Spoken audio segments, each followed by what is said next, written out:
Why is our MC so cold? Someone capable of cutting off the head of an enemy general without a second thought and presenting it to the princess of the desert? Well, let's start at the beginning.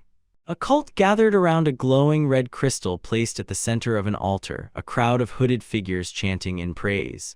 Without warning, a demon was sliced clean in half, and chaos erupted as a wild swordsman hurled attacks in every direction. That reckless fury belonged to Ray Chang, the famed swordmaster, shouting for the soldiers to stay behind him as he cleared a path. An old man soon arrived, riding on the back of a massive T-Rex while casting spells. It was Jorb Vilmer, the necromancer, and then appeared the one everyone awaited, Maria Jagger, the blonde priestess. Raising her sword, she declared they needed to stop the summoning ritual. Someone muttered that it was already too late. The crystal's glow intensified, cracks spreading across its surface before it split apart. A system window materialized, announcing that the tower's rank had changed to hard mode. A violent explosion followed, and something monstrous crawled free from the shattered crystal. Another system alert appeared. The tower objective had been updated. Everyone froze, staring at the newly emerged boss of Season 5, the Plague Elder, who, to some, resembled a cheap green character. In an instant, the creature unleashed a flurry of slashes, sending soldiers flying. Tentacles whipped across the front line, crushing everything in reach. They were dead before anyone realized it. Maria struggled desperately to resist the creature's assault, sweat pouring down her face. Ray, trembling, whispered that he didn't want to die and bolted. A nearby soldier tried calling out to him, but the swordmaster was already sprinting like a bullet train. From the battlefield, the Plague Elder raised his blade, questioning where the foolish human thought he was going before swinging and destroying everything ahead. Ray would have been obliterated if not for the sudden appearance of a lone figure blocking the Elder's strike. Shocked murmurs rippled through background soldiers as they realized who had just saved them, the hero king himself. For a moment, it seemed Ray had been the story's protagonist, but it became painfully clear he was merely a coward who fled and almost died to a single attack. The true protagonist, the Golden Hero King, stood with a stern, resolute expression. Without hesitation, he charged toward the boss. The Plague Elder retaliated with a barrage of slashes, but the hero deflected every blow with flawless precision, reminiscent of Sung Jinwoo himself. As the two prepared to clash, the Plague Elder offered a faint grin. A massive explosion tore through the arena, forcing everyone, even Maria, to shield themselves. Amid their exchange of blows, the Plague Elder mocked him for daring to fight alone, calling him the hope of humanity who would drown in plagues. With a smug grin, the Elder declared he would die there, abandoned by all. But the Hero King didn't care about the Elder's threats. Instead, he worried more about suppressing his true power. Wearing a confident smile, he said, "Let's finish this." The boss grew confused, unable to understand what was happening.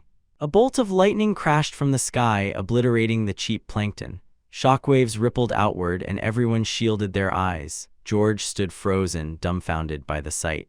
Soldiers erupted into cheers of victory while the protagonist stood tall, radiating sheer dominance. The system confirmed the Plague Elder had been slain. All top-100 players would receive rare rank equipment tickets. The top 10 would earn heroic rank tickets. The Hero King, naturally, received a mythic rank reward, Black Death, along with the title Elder Slayer for dealing the finishing blow. Only then did he collapse to the ground, deep in thought, relieved that the world had been granted one more year. The scene shifted to an interview where he was introduced as rank 1 among heroes for 4 consecutive years, the hero of heroes, the king. He endured the constant flashing of cameras with a blank, emotionless expression. Even children clutched plushies modeled after him, while merchants sold shirts bearing his likeness. During the interview, someone asked if he had anything to say to the assembled heroes. Maria immediately clung to his arm, begging him to behave, reminding him that this was a live broadcast and he absolutely must not embarrass them. With heroes gathered from all around the world and Maria sweating more than she did at the gym, the setting was revealed as the UN in Geneva, Switzerland. Smiling, the protagonist took the microphone and said something that would surely get the broadcast demonetized if repeated. He casually added that he did everything only for money. The room fell silent. Maria nearly fainted from shock. Slamming his hand on the table, he complained that he'd been tired of doing everything alone for far too long. What followed was a flashback to the beginning, when the world transformed into a game and towers appeared in the sky. Days later, monsters began emerging, threatening humanity's extinction. A massive goblin swung a blade, ending the lives of countless victims. A beautiful woman lay dying, another moments from death, until a lone fighter sliced off the goblin's arm. These were the players, those who hunted monsters and protected the helpless. The New World laws appeared, explaining that monsters exiting towers could be stopped if towers were cleared within their time limit, a typical cliché. Players with powers became humanity's heroes. The flashback dissolved, returning to the protagonist's declaration that he was exhausted and motivated only by money. Meanwhile, his own merch salesman shamelessly promoted shirts and posters. The protagonist browsed the PF, the player forum, typing messages while wondering how people always figured out it was him. Some begged to join his party, others speculated about his identity, and one reporter bragged he'd visit the protagonist's house once the new season began. Looking outside, the protagonist saw reporters swarming his home, which he despised. He stepped out with a casual, unfazed stride, hands in pockets. Reporters swarmed him, asking how he would face the new season and what he meant when he said he was tired. With a smirk, he asked whether they knew what celebrities say on TV after getting drunk and causing trouble. He smiled slyly, promising to make up for it with good work. Reporters exchanged confused looks, unsure what he meant, and honestly, it wasn't clear to anyone.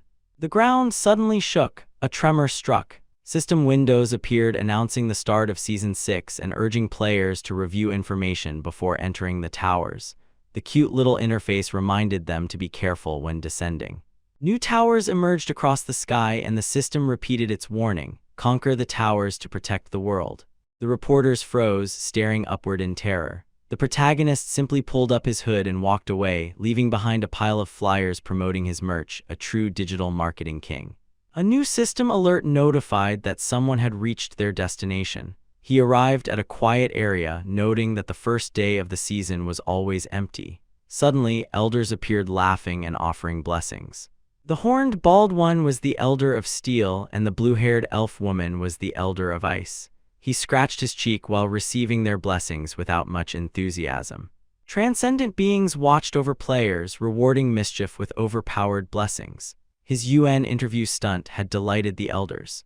That same day, the Elder of Gold laughed wildly and granted him the blessing of the legendary gacha, guaranteeing a legendary reward within 3 draws. He grinned and commanded the system to open all unclaimed rewards at once. A golden glow surrounded him like a CS case-opening animation. Because he was the protagonist, he naturally obtained a ridiculously broken legendary cloak loaded with absurd stats, including 999 evasion, plus the overpowered surf shield skill. Smiling to himself, he admired the legendary armor, legendary skill, and legendary artifact. Hands in pockets, he struck a confident pose and ordered, "Enter the tower." He teleported instantly. Another system message appeared. The Elder of Gold had replaced the legendary gacha blessing with the blessing of shirt sales. Anyone would want an elder like that. Inside the tower, a giant green foot slammed down as an orc bellowed, "Kill the human." He found himself in the Moonblood Orc Tribe Tower, Tier 3.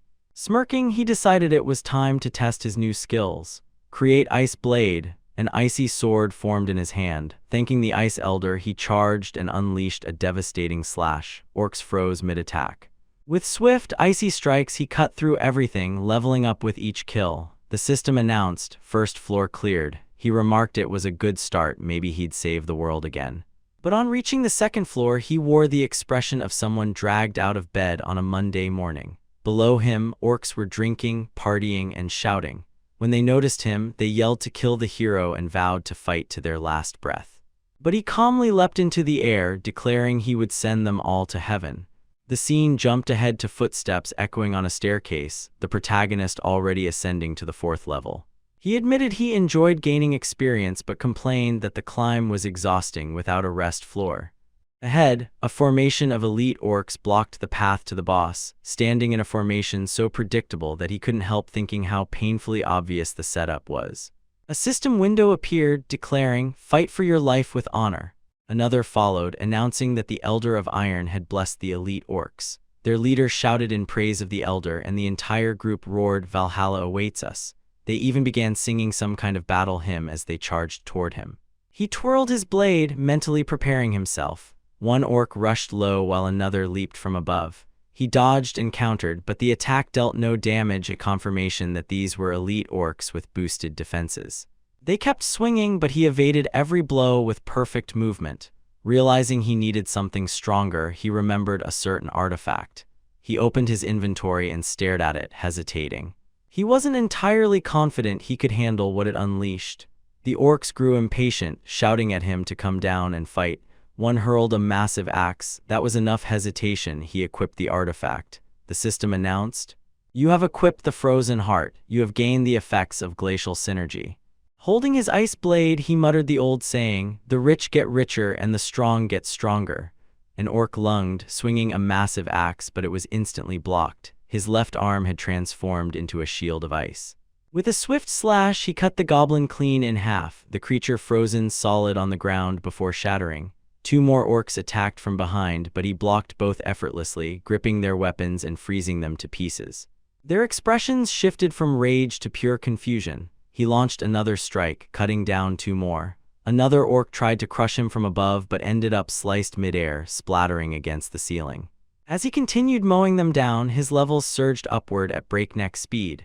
Now clad in full Sun Jinwoo energy, he dual-wielded daggers. One orc's face twisted into an "oh no, we're screwed" expression, a sentiment he wholeheartedly understood.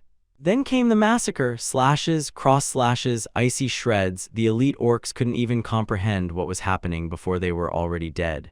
Standing amid the carnage like a complete Chad, he announced another floor cleared. Grinning, he added that he'd forgotten one. Turning around, he hurled a massive ice orb directly into an orc's face, sending him crashing lifeless to the ground. A flood of system messages appeared. Elite floor cleared. 1,000 achievement points gained. Random skills received. He stepped on the last fallen orc's back and commanded, "Open skill box." A blue flash burst out. The result, a common skill. Groaning in disappointment, he muttered that he expected at least a legendary. The skill was Aim Thrust, which transformed physical strikes into piercing attacks. With a shrug, he equipped it anyway, better than nothing. He stepped through a gate and arrived at what appeared to be the tower's central hub. A voice greeted him, complimenting him for still being alive. He replied that the compliment sounded almost disappointing. The little elf girl responded that it wasn't disappointing at all, she simply needed him alive so she could keep selling items. This was Madamada, the shopkeeper created by the Elder of Machines. She checked his total points and informed him he had 16,000 to spend, urging him to use them before he died. She showed him a wide selection of card packs, encouraging him to try for a legendary. But knowing the pain of opening CS cases, he resisted the temptation.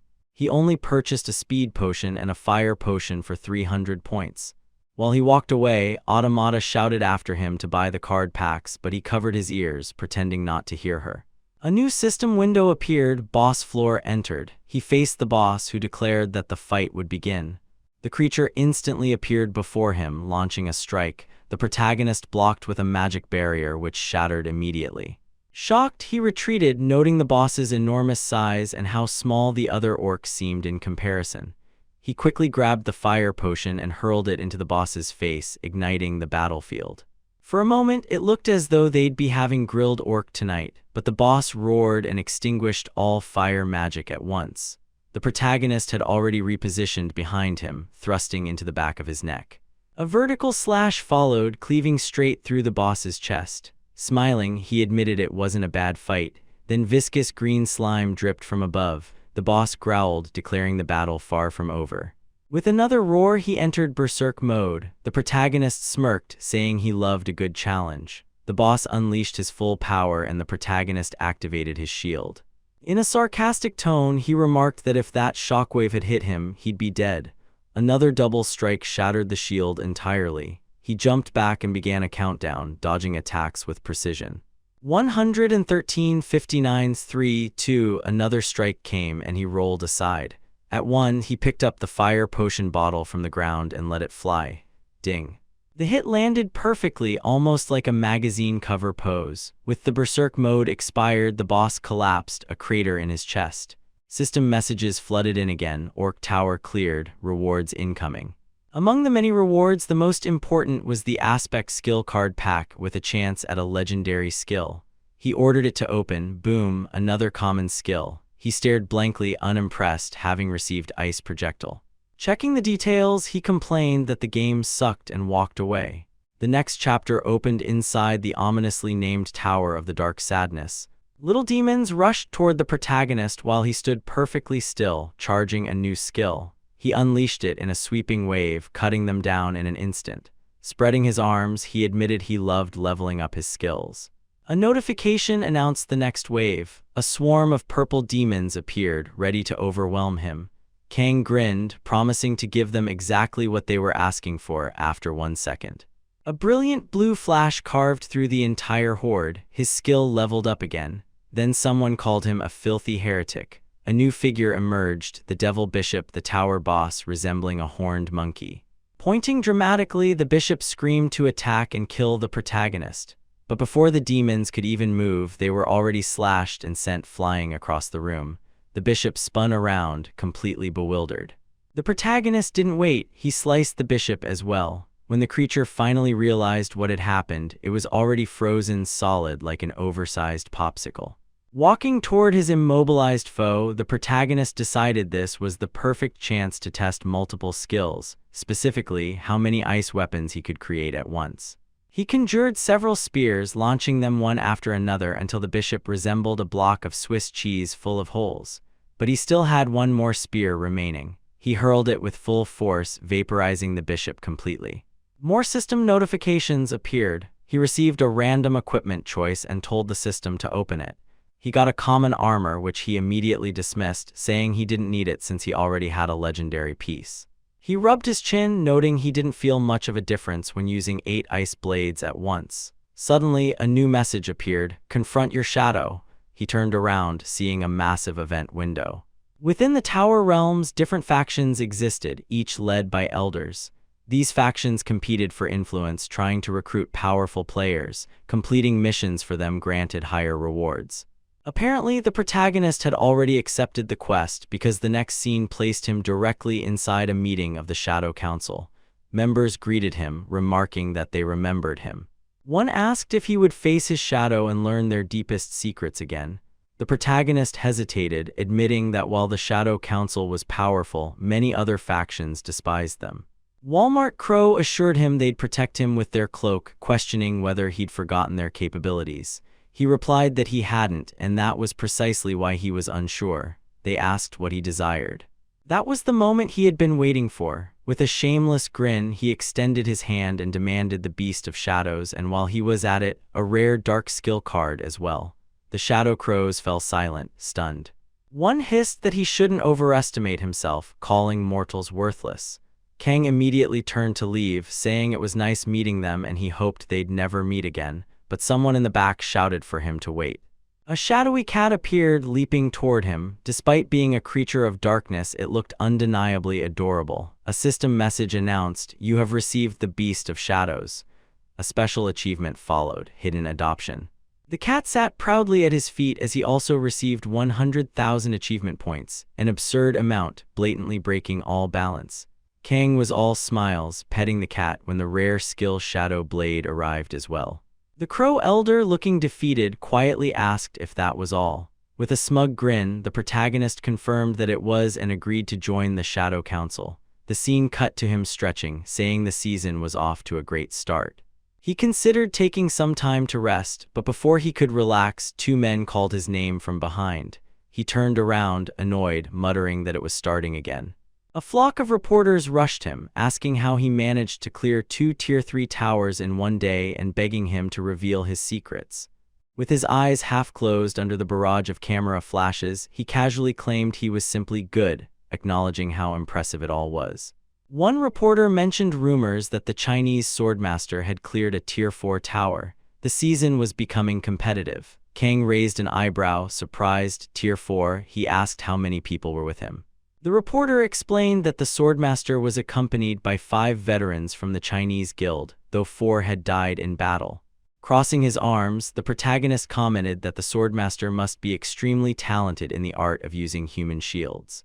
Reporters gasped, asking if he was implying the swordmaster used others intentionally. Before they could press further, breaking news arrived. The Swordmaster had entered a Tier 5 tower. Kang asked how many victims this time, but the answer was surprising. He went alone. Kang mused aloud that someone was full of energy and excitement on day one. He wondered why anyone would rush into towers so early in the season. The sage was busy gathering skills, and the necromancer was occupied with his own matters. The only explanation was that the Swordmaster must have acquired exceptional loot from the Tier 4 tower. The reporters continued hounding him, asking what he thought of the Swordmaster. Scratching his ear with a cynical expression, he declared, "The Swordmaster is a total idiot."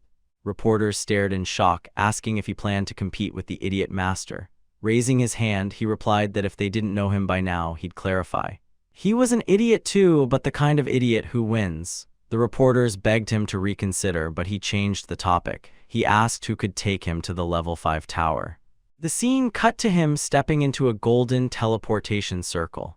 Immediately, system windows popped up announcing that a betting game among the elders had begun, hosted by the Elder of Jesters. The Monarch of Frost placed a bet in his favor, advising him not to disappoint. When he arrived, the Tower of War awaited, a huge historical battlefield defense scenario where players couldn't be on the same side. The mission objective was simple: emerge victorious. The protagonist had already predicted the Swordmaster would be there, and this was the opportunity he had been waiting for. The moment he confirmed it, he entered the tower. A system message appeared immediately. The ruthless Cavalith Empire had launched a war of conquest and reached the fortress of the Kingdom of Rhodia. The outcome of this historic battle now rested in his hands.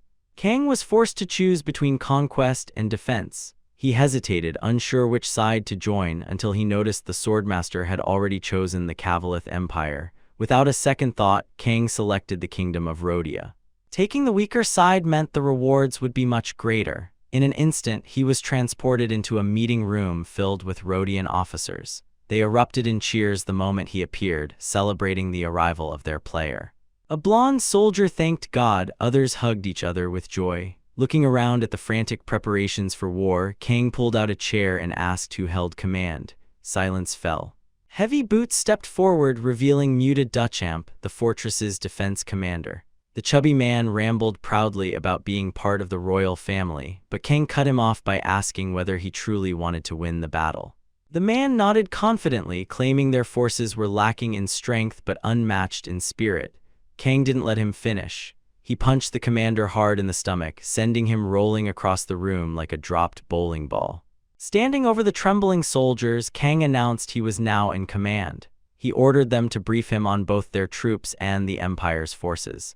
Soon he stood overlooking the kingdom, contemplating their situation.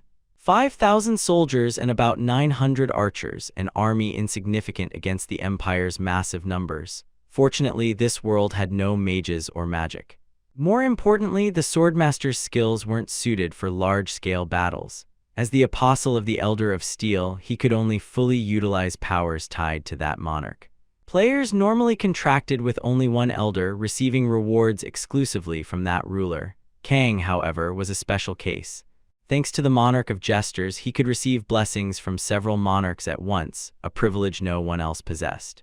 Although monarchs could contract many players, only one could become an apostle, and apostles received immense support along with significant restrictions.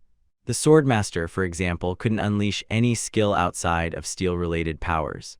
Kang felt confident the battle could be won, but the soldiers around him trembled with fear.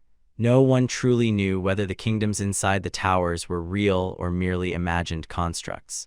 Whether these beings had consciousness or existed only for the towers hardly mattered anymore. What mattered was raising morale. Birds flew overhead as shouts echoed through the fortress. News spread quickly. The player had come to save the kingdom. Word also spread that Duke Duchamp had been dismissed, replaced by the player himself. Soldiers celebrated loudly, relieved that the incompetent commander had been removed. Kang smirked. Simply firing Muta had already boosted morale immensely. Suddenly, a thunderous noise shook the walls. A soldier reported that enemy troops had begun their assault. Archers rained arrows down from the battlements, one arrow piercing an enemy soldier's mouth as he tried to climb the wall. Another shouted that enemies were trapped at the gates. Crushing them there would shatter their morale entirely. Kang grinned and summoned the Beast of Shadows. He'd expected a cat, but it emerged as a colossal, monstrous T-Rex cloaked in darkness. Gripping his sword, he told his kitty to show its power. Enemy soldiers panicked, asking what the creature was, insisting they felt an overwhelming darkness behind the walls. Their commander shouted for them to hold formation, but a scream cut him off. Blood sprayed into the air as blades tore through lines of soldiers. Panic erupted. Someone shouted it was a monster and urged retreat to the inner wall. But Kang had already arrived among them, freezing troops with his ice powers as he fed them to the beast, remarking calmly that his kitty was hungry. "Enjoy your snack, Chomp," he said. And the Beast of Shadows tore through the forces without mercy. Arrows soon rained over the enemy army as Kang unleashed icy slashes across the battlefield. In the middle of the carnage, he paused. Something was wrong. Where was the Swordmaster? The realization struck him, a double-edged problem. His aggressive fighting boosted the kingdom's morale, but it also made him fully visible to the enemy player. A soldier shouted that the enemy player was on the front lines. Kang understood the rules clearly. Players couldn't kill each other inside the tower. Defeat simply meant expulsion and a failed attempt, but the tower itself could kill them. He wasn't planning to die here. But he also refused to accept defeat. With a hardened expression, he declared that this was how it would be. He released a storm of blades, cutting down enemy soldiers. Frustrated, he wondered if the Swordmaster planned to let everyone else die first. Just then, something strange happened. Swords lying on the battlefield began lifting into the air. An allied soldier cried out that the blades were moving on their own. Every sword shot straight toward Kang. Analyzing the situation, he realized the Swordmaster was using a sword telekinesis technique. He wondered how the man obtained such a heroic skill, luck, or perhaps granted by the Monarch of Steel. Kang leapt into the air, weaving through the flying weapons, acknowledging the Swordmaster had prepared well. But Kang wasn't idle either. Landing and channeling shadow energy, he shattered an entire wave of incoming blades. Mocking the Swordmaster, he announced that his own shadow blade skill was now perfected. Enemy soldiers shouted that their player was there, fighting for the Cavalith Empire. Kang realized the Swordmaster wasn't there for the Empire's victory, he was there for Kang alone. The troops, encouraged by their apostle's presence, shouted that the battle was turning in their favor. Smirking, Kang drew his ice sword, telling them they'd need much more to bring him down. He plunged the blade into the ground. The Swordmaster summoned even more blades, but Kang knew the more weapons summoned, the weaker they became. He prepared to counter the attack, insisting it wouldn't work. A shield materialized, though someone else attempted to defend against the blast. The shield shattered, leaving the opponent sprawled across the ground, looking ironically like a total Chad. Kang mocked him, asking whether he thought such power could defeat him, and pointed out that he hadn't even considered attacking the fortress with his telekinesis. The Swordmaster, annoyed, retorted by asking whether Kang even understood the victory conditions. Even if the fortress and troops were destroyed, the Empire only won by defeating the player, Kang himself. Kang asked whether the Swordmaster planned to defeat him. The Swordmaster declared that a hero's duty was to protect the world and that someone like Kang would never understand that. Furious, he shouted that Kang didn't deserve to be called the Hero King. Kang fired back, asking whether the Swordmaster's guild members were part of the world he claimed to protect.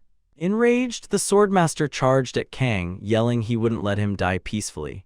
Kang smiled, assuring him he wouldn't die before the Swordmaster. He raised an ice shield, blocking the attack and countering.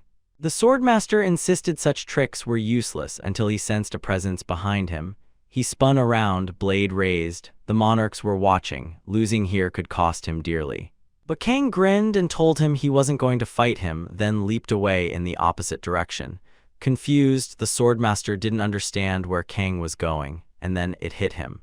Kang hadn't fought openly to raise troop morale. He had intentionally set the board. He sprinted directly toward the enemy command where troops were already panicking and falling back. The Swordmaster accelerated after him, shouting for him to stop.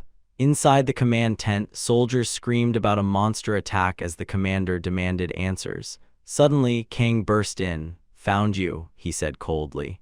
"There's always more than one way to win a game." He raised his sword. The next chapter began with soldiers shouting as Kang swung horizontally, cutting the commander clean in half. The Swordmaster arrived moments later, screaming in fury. Kang mocked him, saying he should have kept his commander hidden. All Kang needed was to halt the Empire's advance, and killing the commander accomplished exactly that. The Swordmaster, enraged, launched himself at Kang, but his sword suddenly vanished. A system message appeared: the tower had been cleared.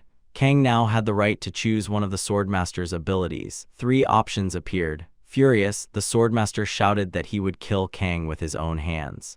Kang teased him while selecting the sword telekinesis skill, telling him that if he wanted him to take it, he wouldn't refuse. The system confirmed sword telekinesis had been stolen, and Kang gained metal synergy. The Swordmaster screamed that it wasn't over. Kang thanked him and said he looked forward to the next skill. The scene shifted. A dreamlike vision unfolded. A mask fell to the ground. The system spoke of a boy of many faces and many talents while Kang listened seriously. It asked whether he wished to become a hero. He picked up the mask, remarking he always dreamed this at the same time each year, and his decision never changed. A creepy clown appeared, laughing. It told him he should become the hero of heroes, but that no one would ever accept him. He would forever be a meme. With a twisted grin, the clown declared Kang a brilliant joke. Unsurprised, Kang put on the mask. The contract with the Monarch of Masks was completed. He woke to his phone ringing. Someone knocked on the door, saying they knew he was inside. Rubbing his face, Kang muttered he had that awful dream again, and wondered why this guy was here so early. He opened the door cheerfully, asking what someone like him was doing there. The man complained Kang was acting arrogant just because he'd become a little famous. This was Hazak Park, a rank -30 player contracted to the Assassin Monarch, the Hitman, and a department chief at the National Intelligence Agency, which operated directly under the Blue House. Kang asked if Park was still doing the same things in the game. Park replied he no longer had time, dealing instead with world leaders who used players for wars. Kang thanked him for his service. Park asked why he hadn't answered his phone. Kang claimed he was sleeping. Park tripped over the mess in Kang's apartment and stared in disbelief at how he lived. Kang groaned. He hated the title Hero King more than anything. Park mocked him for living like Shrek in his swamp, warning him that living off canned food would kill him. Kang insisted nothing was wrong with his food, he even had plenty left. Park lay on the bed and told him to cook 2 big cans. A flashback followed. Kang played an online game with intense concentration, just like a teenager grinding Fortnite in 2019. He cleared the game, shocking everyone around him. Park approached, asking if there was any game Kang wasn't good at, calling him a prodigy. Like a scout discovering a new esports star, Park immediately asked if he wanted to go pro. Kang said gaming was just a hobby. Soon Park was convincing Kang's parents to let him drop out and pursue gaming professionally. Park stayed late helping him train. But on the very day Kang was supposed to go pro, Season 1 began, the tower breaks appeared, and everything changed. Kang collapsed to the ground as a massive creature lunged at him. Park arrived just in time, stabbing the creature. Kang screamed for his mom, crying on his knees. That was the day he lost his parents and the day he met his hero. Back in the present, Kang asked why Park had come. Park answered that he was there representing the association. At 4:55 am, inside the Player Graduation Academy, students were training against a combat simulation. One of them spotted the Hero King watching and muttered that he'd heard Kang would personally test them, hoping he wouldn't have to defeat him in order to graduate. Another student laughed, insisting it wouldn't happen, they were practically guaranteed to pass. With a scoff, he added that Kang was just another player and had no right to reschedule their exam to 5 am on the first day of the season. Kang watched quietly from outside until a staff member approached, asking what he thought. The academy had restructured training to be more efficient and systematic. Kang's first question was whether these students had been getting boosts from day one, veterans helping them clear towers so they could collect rewards early.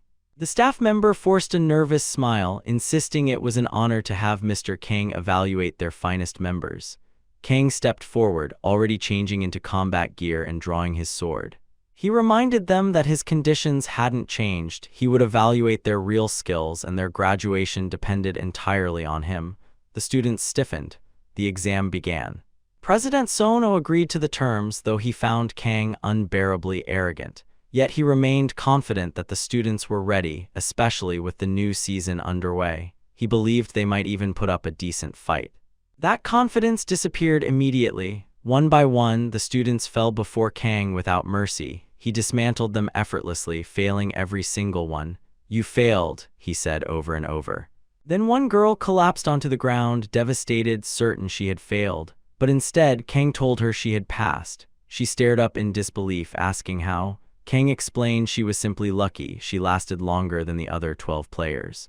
He told her never to forget that luck meant everything for players. That's it, he announced. Turn off the cameras. Congratulations to the first graduate of the Player Academy. Still sitting on the floor, the girl whispered, cameras? What cameras? At that moment, the president and several officials burst in, furious. They protested, claiming they had asked Kang to evaluate the students, not to fail all of them. Kang cut them off sharply. Do I look stupid to you? He demanded.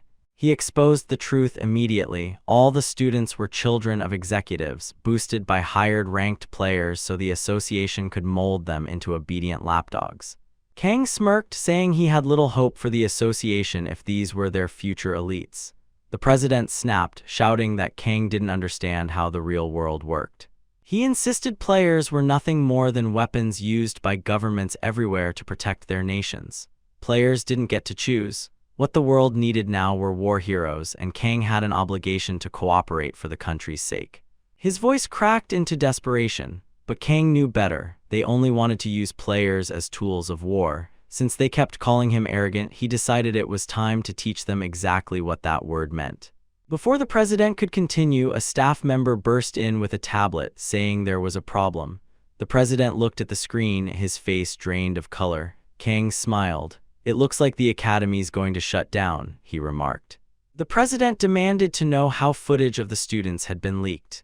Kang reminded him that he had support from the intelligence department, and the comments on the leaked video were overwhelmingly negative. No one with a functioning brain would ever enroll in the academy again. The president trembled, shocked, speechless. Kang simply replied that he did what was necessary. A system window appeared, provocation level increased. The monarch of masks is impressed. A gift box was awarded. Kang exited the academy and met Mr. Park outside. Park thanked him but asked whether leaking that video put the intelligence agency at risk. Wouldn't there be punishment? Park explained that the government was already fed up with the association. This wasn't their first clash. Relieved, Kang asked for a ride to the next tower. Park asked which one, and Kang answered, the level 5 tower. They arrived shortly after, and the system immediately provided mission details: escort a caravan and ensure the cargo reached its destination safely. Kang waved goodbye to Park and entered the realm. Now in the Oasis Desert, a group of warriors struggled desperately against monstrous creatures. They were moments from being wiped out when Kang arrived, saving them. In the realm of towers, players always appeared at critical moments, right when they were needed most. It was how mythologies formed around them. Kang unleashed a barrage of blades that annihilated the monsters instantly. Trying to appear cool, he approached the warriors and said, "Guess who's here?" They stared blankly at him. He added that he was a visiting player and they could call on him anytime. The warriors cheered, praising the God of Light for sending him. Kang felt a chill. God of Light, that's a bad sign, he thought. He asked whether more threats existed in the desert. One warrior explained they were in the Divine Kingdom's territory and heretics weren't a major concern here. Their destination was only 3 days away. Kang groaned, 3 days. He should have taken that break. A warrior asked if something was wrong, but seeing more monsters approaching, Kang told them not to worry. He instructed them to rest while he stood guard. They thanked him, calling him the Apostle of Light. He equipped the Vitality Necklace, boosting his regeneration significantly. A system reminder popped up. The gift box still hadn't been opened. He opened it and received an advanced growth stone. Finally, something useful. As more monsters approached, he put the stone away. He wouldn't need it for this fight. Later, he summoned his shadow beast Noah, telling him it was time to eat, but he quickly realized he couldn't let Noah do all the work. Drawing all his blades, he unleashed them simultaneously, cutting through waves of scorpion-like monsters. He marveled at how the weapons moved according to his will, an incredible skill. His sword telekinesis leveled up again. The ground trembled. A massive sand devourer emerged from the dunes. Kang smirked, having anticipated something like this. "Looks like there's no sleep tonight," he muttered. Before he could act, Noah launched himself at the creature, slamming it to the ground with telekinesis.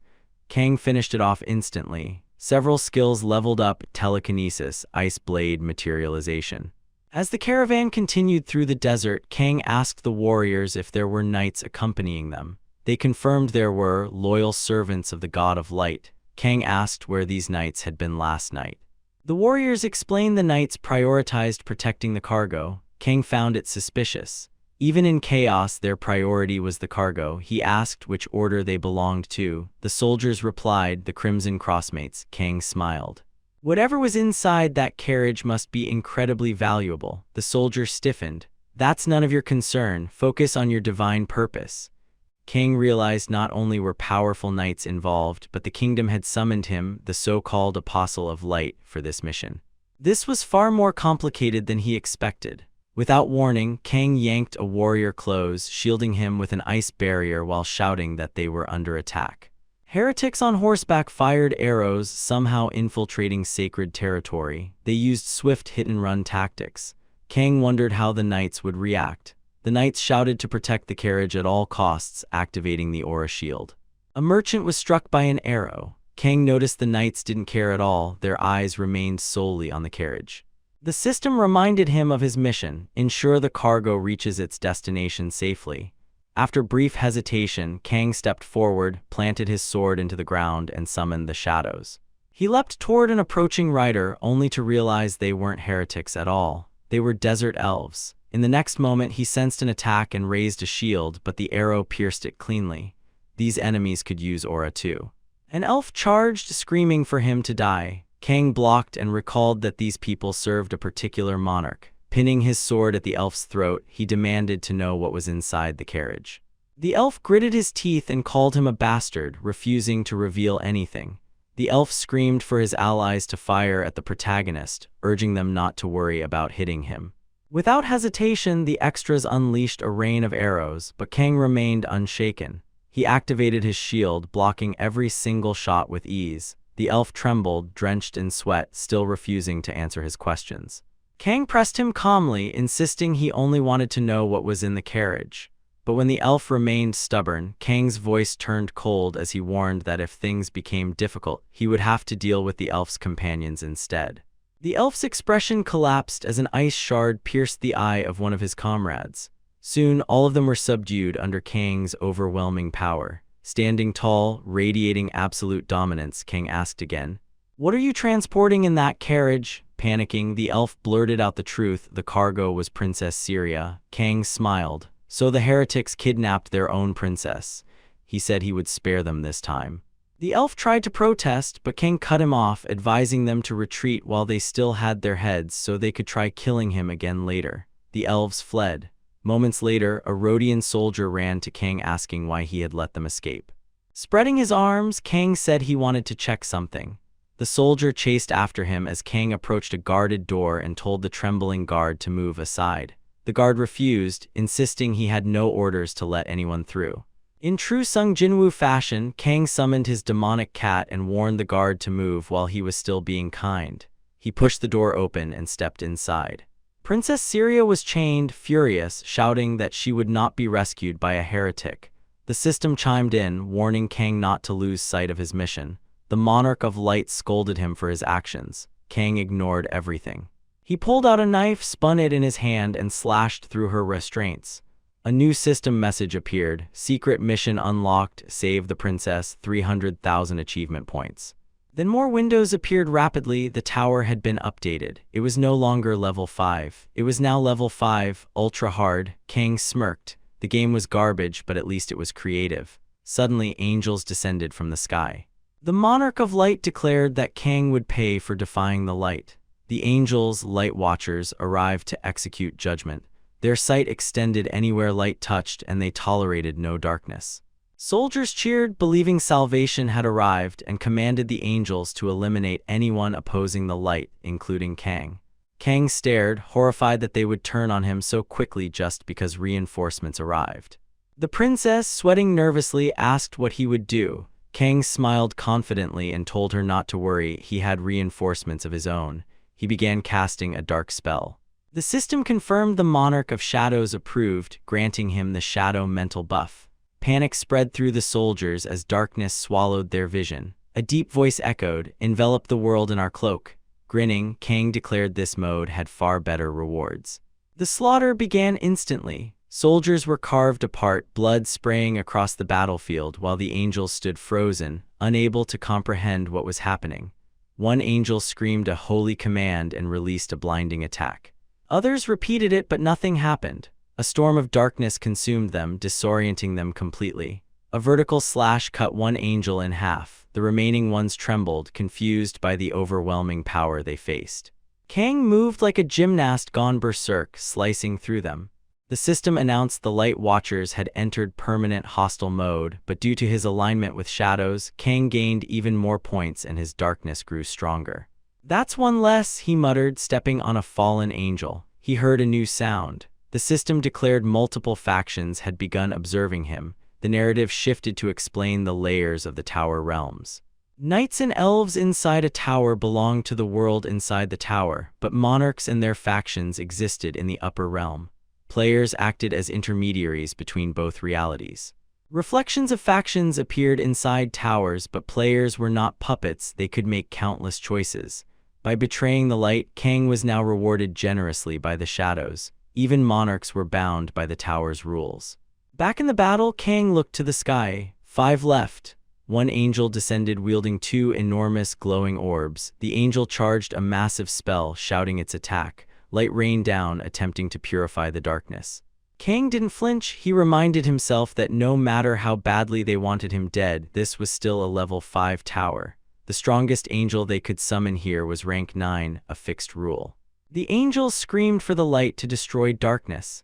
Beams rained down onto the soldiers. One soldier stood helpless, shocked they were being bombarded by both sides. Kang laughed, saying the angels didn't care about their own followers. He activated Shadow Mantle and charged forward, telling them not to underestimate him. Light beams struck everywhere, and Princess Syria watched in terror until Kang scooped her into his arms, carrying her away from the incoming blasts. He placed her safely down and summoned his cat. Pulling out a pink crystal, he explained it would protect her. It was the Grove Stone. He shattered it and transferred the power to the Shadow Cat. The princess screamed as light rained down, but the cat grew gigantic, towering over the battlefield. It blocked the angels' attacks as darkness clashed with holy light. Kang thanked his pet for holding the line. One angel mocked him, saying a weak mortal couldn't win. Kang sprinted forward and clashed with them, blades flashing in a chaotic storm. As they fought, Kang muttered that the thorns wouldn't hold much longer. A sudden glint caught his attention. He barely blocked an incoming strike. Another attack followed, nearly catching him. He wondered how they moved so fast despite all the debuffs. Kang retreated, parrying blow after blow until one angel managed to wound him. Blood splattered. Skidding back, he cursed, saying their wings were too troublesome and he needed one decisive move to bring them down. He began summoning a powerful spell, but the angels were quick. A beam of light struck the center of the summoning circle. Kang sweat as a bolt hit him directly, but it wasn't lightning. It was an angel wielding a spear. His swords fell from his hands. "This is our moment," one angel shouted. "Cut him in half," but Kang smiled. Dozens of system notifications exploded into existence, waves of buffs flooding him. The spear embedded in his chest dissolved. The angels froze, suddenly realizing something was terribly wrong. A second later, a storm of swords tore through the sky. The massacre began. He activated a buff increasing fatal damage by 50%. Smirking, he said it was time to end it. The next chapter opened with angels being shredded from every direction. The last tried to escape before Kang conjured an enormous greatsword and hurled it through the air, impaling the angel into the ground. The battle was finished. He gained 3 levels. As he walked through the battlefield, something brushed against his foot, his beloved Shadow Cat stretching lazily. The princess approached, calling out to him, asking why he went so far to save her when he had even betrayed the light. Kang answered simply, because of the rewards. She pressed further, asking if he planned to ransom her. Petting his cat, he said he couldn't stand his own kind and apologized, saying she was asking strange questions. A few days later, they reached the border of the Ayab kingdom. The princess thanked him sincerely, smiling brightly. Kang only cared about the rewards. She confirmed he would receive them. She extended her hand, offering him a gift. He accepted, and the system announced he had conquered the tower of the deserted wasteland and received an accessory. He asked what it was. In an instant, he was teleported into a void. The system explained that it was an emblem of trust given by Princess Syria, purpose unknown, usefulness to be determined. The scene shifted. Kang sat on a train heading somewhere. 4 hours earlier, Mr. Park had instructed him to go to Busan. When Kang asked why, Park said nothing had happened yet, but something would. They reviewed intel on a player, Natasha Ivanova, an international criminal. A black hat player wanted in Russia. She had infiltrated Korea through Busan and cleared towers with 4 subordinates. Reports said she possessed the legendary skill Shadow Mantle. Arriving in Busan, Kang's phone rang. Mr. Park asked how the trip went and joked about zombies. Kang snapped, telling him to stop watching from afar and give him a ride. Park informed him that Ivanova's team was already inside the tower, level 5. Kang entered the tower. A grimace crossed his face. He knew level 5 towers were brutal. The system warned him, survive against the hungry infected. Out of nowhere, one of the ugliest zombies he'd ever seen appeared. Kang raised his sword, asking if that thing was really a zombie, but Noah, his cat, appeared, drooling. The zombie lunged, but a massive shadow whale appeared and obliterated it. Kang's eyes widened. Noah had grown stronger after absorbing the growth stone, but why a whale? A woman began clapping. Natasha Ivanova appeared, saying she'd been waiting for him. She praised the hero king for refusing to let a villain roam free. Kang pointed his blades at her, detailing her crimes and infiltration through Busan. She coyly asked if he planned to arrest her. Kang retorted that Russian intelligence must not think highly of him if they believed he would be captured easily. Natasha stepped back, startled that he entered despite knowing her identity. Kang told her he hadn't come to die. He summoned his barrage of swords, intending to steal her legendary skill. She dodged effortlessly, shouting she had anticipated that technique. Then she yelled for her subordinates to take him down. Bullets rained from all directions. Kang dodged everything in matrix-like movements and closed in on Natasha, but she flipped away, mocking him with a middle finger. He studied the gunfire and realized something strange. With his shadow mantle activated, he should have been invisible. So how were they targeting him? Noah arrived. Kang called for his help. The subordinates panicked. They could see the cat's shadow too. Kang reasoned it out. Their ability was a legendary illusion skill manipulating visual perception. A blade pressed against his neck. Natasha warned him not to move. She claimed she might spare him. Kang laughed, asking how she planned to kill him if the body she was threatening wasn't even real. She froze. 3 swords materialized at her throat. Kang explained he knew from the beginning it wasn't real shadow mantle, it was bait. But for his senses to be distorted, only one thing made sense: a legendary illusion ability. Natasha's blade dissolved as Kang crushed her with a gravitational skill. He stood over her, telling her it wasn't so easy to fool people. The system announced a player had been killed. But Kang noticed something. The sword had stopped before delivering the final blow. Multiple survivors appeared on the system radar. A massive drone descended, announcing that all survivors in Zone B16 must be eliminated. Robots arrived, chanting, "Eliminate." A massive mech declared a confidentiality protocol and fired a huge blast. Kang wondered if his shield could withstand it until a red beam cut through everything. A clock chimed and Natasha froze. A familiar figure appeared, the greedy little shop elf. He looked at Kang and blamed him for 2 people dying without spending their points. Then he scolded Natasha too, calling her a beggar and urging her to spend her remaining points before she died. Natasha, humiliated, clenched her fists. Kang laughed. When she shouted she would spend all 374,000 points on card packs, Kang watched in boredom. She opened pack after pack, all common cards. Stress nearly tore her apart while the elf cheered with manipulative enthusiasm. Nearly 1,000 packs later, she claimed the last one, nothing. She collapsed in despair. The elf offered a potion, saying she still had 4,000 points left. Kang joked with the elf, who then tempted him with golden card packs. Natasha, furious, screamed at Kang to buy one. He shrugged and bought a pack. It was a common ice bolt, but level up was available. He considered it, but Natasha grabbed him by the collar, screaming incoherently. Before anything else could happen, an explosion sounded. Megazord-like robots surrounded them with bazookas. Natasha looked away at the wrong moment. Kang called her name, she turned, and a sudden slash decapitated her. Kang charged the robots. One head gone, another. He unleashed explosions and freezing blasts until all machinery was destroyed. He joked about investing in the pharmaceutical company that owned the robots. Rewards appeared. Because he cleared the zombie tower, he could select one dead player to claim. He knew exactly which ability he wanted. Natasha revived, crawling like a defeated stray. Kang taunted her, asking whether she wanted to get arrested, then told her to call 911 or surrender herself. She stared, confused, asking if he was just letting her go. Kang confirmed. He needed her alive. Someone had to spread tales of how amazing he was. Mr. Park's voice exploded through the phone, calling Kang an idiot and demanding to know why he kept trying to save people who clearly wanted him dead. Kang answered calmly that he wasn't a violent killer. He simply preferred to handle things peacefully. Grinding his teeth, Park shouted back that it wasn't funny. What did Kang think all those lunatics were after? Obviously, they wanted to kill him. He kept lecturing, furious, asking why he had ever raised Kang like a son. Kang replied just as calmly that if it weren't for his skill, the internet cafe would have gone bankrupt long ago. With a sigh, Park said none of that mattered anymore and told him to just come back safely. Smiling, Kang thanked him for worrying and promised he'd return soon. The narration shifted, explaining that within the towers, players were called many things: player, visitor, apostle, and outside the towers, they were known as weapons, military assets, asymmetric biological resources, heroes.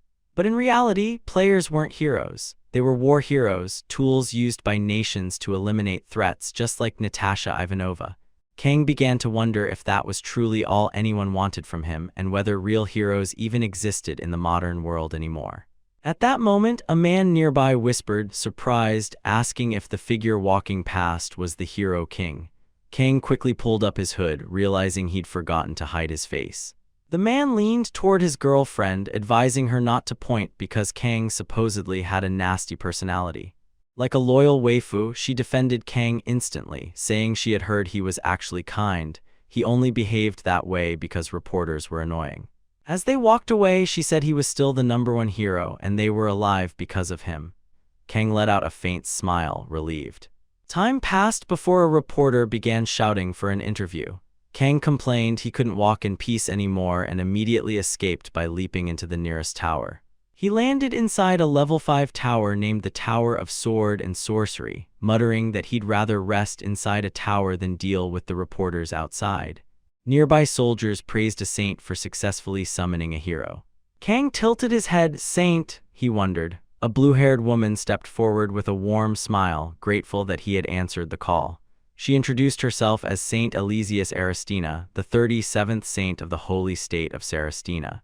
Kang flashed his usual shameless smile, likely already imagining the rewards she might offer. He shook her hand and told her it was a pleasure, and that he would lend her his sword in service as a hero. Cheerfully, he asked what she needed from him. She began explaining the history of the continent of Philia, but he immediately cut her off, guessing it was another story of angels and demons fighting. Her eyes lit up. That was exactly right. She launched enthusiastically into the lore: the Celestials, the demons, the war between light and darkness, the abyss, the arc they created to stop the invasion, and the weakening seal that now required reactivation. The speech dragged on until Kang stepped in, saving the moment by saying they should just go kill the demons and save the world. She flustered, insisting the story had only just begun, but Kang folded his arms, turned around, and started walking away. Panicking, she asked what he was doing. He grabbed her arm, telling her to get this over with already. Desperate, she explained he didn't even know where the ark was. Kang raised a brow. Did she? Embarrassed, she admitted she didn't. Before she could continue, a red portal opened and a demonic hand emerged. She froze completely as a skull-like demon stepped out. Soldiers rushed forward, shouting insults and attacking with blades and beams of light. Kang was surprised they weren't immediately wiped out. The demon mocked them, sticking out his tongue and declaring divine power useless against him. He began charging a powerful attack, and someone yelled for the troops to fall back. But the saint stepped forward, saying she wanted to help Kang. He raised a hand and told her he was fine, asking only that she stay safe. The demon lunged at her, but Kang blocked the strike. She nodded, already overwhelmed by emotion at his protection, clasped her hands, and prayed to her goddess. The ice surrounding the demon suddenly burst apart. She cried out for Kang, asking if he was hurt, while he covered his face, saying the demon had left a message before disappearing, that the demons would reclaim the ark and the world of light would soon be swallowed by darkness. He had warned Kang to stay away from their objective. The saint panicked, muttering that this was bad. Kang said there was no time to waste and asked if she knew where the Ark was. She admitted she had no idea Armageddon was so close but said there was a place they should go. Moments later, they were already riding horses at full speed. Kang looked over and remarked that she had been bored as well, complimenting her acting earlier. Nor appeared beside him with a smug meow. The entire demon encounter had been a setup, Kang's plan to scare the locals. He told Nor to avoid flashy powers so they wouldn't draw suspicion. The saint asked if she should slow down, but Kang reassured her everything was fine. With a grin, he added that he had to do things his own way if he wanted efficiency. That was how to use a legendary skill.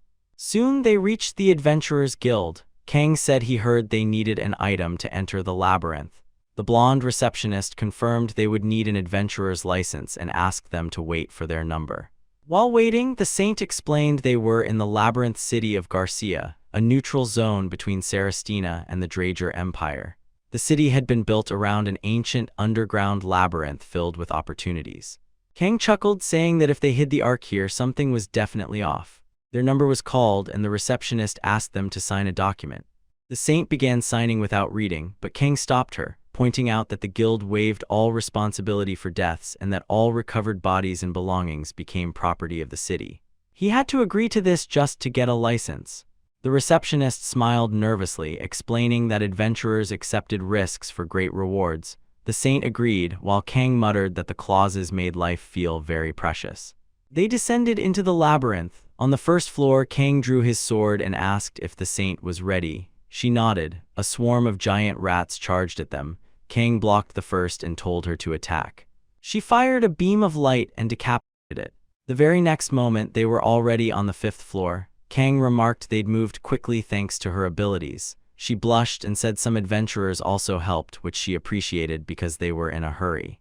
Kang thought they were simply angry that he was stealing their hunting zone. Bright and optimistic, she said that as long as people supported each other the way adventurers did, they would have nothing to fear from demons. Kang reassured her that he would get the ancient weapon. Suddenly, a bald, muscular man appeared, accusing them of entering the labyrinth without paying tolls. Kang explained these were labyrinth bandits. The man demanded everything they had. The saint begged for peaceful dialogue, but Kang sarcastically agreed and began retelling her earlier lore speech. The angels, the demons, the hero summoned from another world to find the Ark. The bandits stared blankly and the saint confirmed the story cheerfully. The bald man burst into laughter, mocking them. Kang expected that reaction. Slashing began immediately. Kang tore through the bandits. One lost his arms, screaming. Another attacked with an axe, but Kang blocked it with ease. A female voice snapped, demanding to know who was harming her men.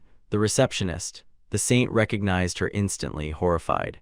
Kang explained the guild and bandits worked together to ambush adventurers and sell bodies if they couldn't pay. The blonde smirked, mocking the saint's naivety. She attacked, but Kang blocked with a grin. She turned to see Nor shredding her allies. A loud crunch echoed as Nor stood proudly. Kang said the path was clear. The saint stayed silent, shaken, and followed him. They reached a coliseum. Kang said they would rest there for the night. The saint still looked troubled.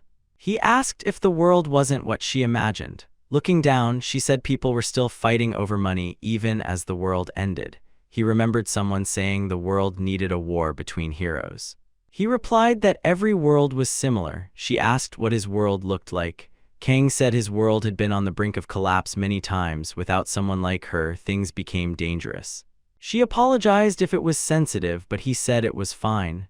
Everything went well until the 3rd time, then people began prioritizing their own interests. She asked if he was corrupted too. He told her to guess. She said something, the speech bubble was empty, and he laughed, saying it made no sense. Time passed. Something glowed. The supreme capitalist appeared with shiny cards. Kang grinned, saying it was exactly what he'd waited for. Days later, they were on the 100th floor facing a massive winged serpent demanding the Ark. Kang slashed it vertically, killing it. It begged forgiveness. Kang waved it off, exhausted, before the system rewarded him.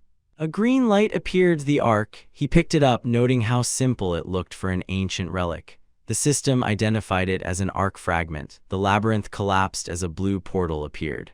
A voice echoed, the Empire's first prince, Millie Drager. He demanded the Ark, claiming it now belonged to the Empire. The saint insisted it could only be used to protect the world. The prince declared that with the arc, demons would kneel before him. Kang attacked, calling it convenient that the quest item delivered itself. The prince roared and summoned his guards. The saint buffed Kang. He summoned 1,000 swords. A massacre followed. The prince shattered the arc fragment, releasing its power. A monstrous creature emerged, killing his own soldiers. Kang told the saint to buff him again. He equipped ice armor, drank potions, and faced the monster. After trading blows, he froze it and carved straight through its chest. The system rewarded him the second arc fragment. A green crystal descended. The saint whispered that it was the arc. Kang grabbed it. The system confirmed he'd reached level 50 and unlocked the Tower of Awakening. Smiling, he handed the arc to her. She hesitated, saying she didn't deserve it. He insisted she did and warned her that unqualified people misused power. She thanked him softly. He said it was a pleasure. The system concluded the tower had been cleared, and Saint Elijah now deeply trusted him. Time passed. Kang lay on his bed watching news of the tower he had cleared, thinking maybe he'd taken too long but had something more important now. Days later, he walked down the street when 10 reporters sprinted toward him. He immediately entered another tower, the Tower of Awakening. Inside, a voice called him the child of 1,000 faces and talents. Kang told it to drop the nonsense. Surrounded by mirrors reflecting endless laughing versions of himself, one reflection twisted, its eyes glowing red. All mirrors shattered as a figure stepped forward, a clown identical to Kang. They clashed. Every move Kang made, the clone copied perfectly. He muttered he had fought this thing every season and it still gave him chills. He fired shadow spikes, the clone blocked them. Blades came within inches of Kang's neck before he barely raised his shield. He countered with a slash, but the clone copied the movement instantly, producing the same attack at the same angle, creating a perfect stalemate. The mirror duel escalated. Step for step, swing for swing, the clone stayed beside him like a synchronized reflection. There was no opening, no flaw, no hesitation. The tower's illusions flickered in the broken shards scattered around them, thousands of reflections showing the duel from every angle, all of them identical. Kang narrowed his eyes. This fight wasn't about strength, it was about breaking the reflection itself. He shifted stances, the clone matched him. He changed tempo, the clone mirrored him.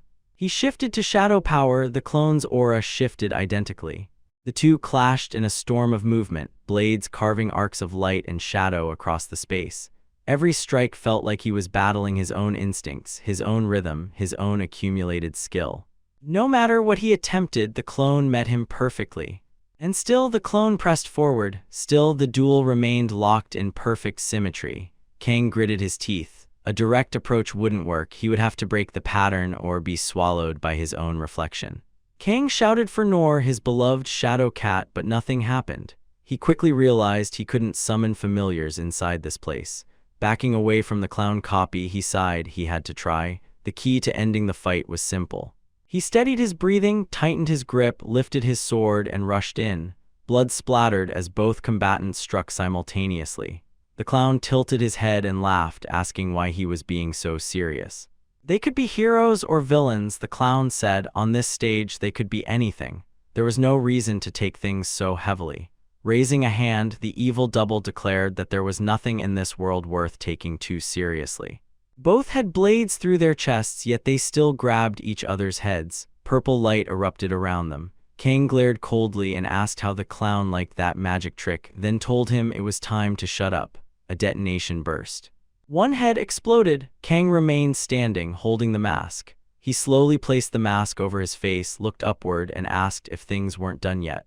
The monarch of masks appeared, smiling, congratulating him and urging him to take his new face and new talent.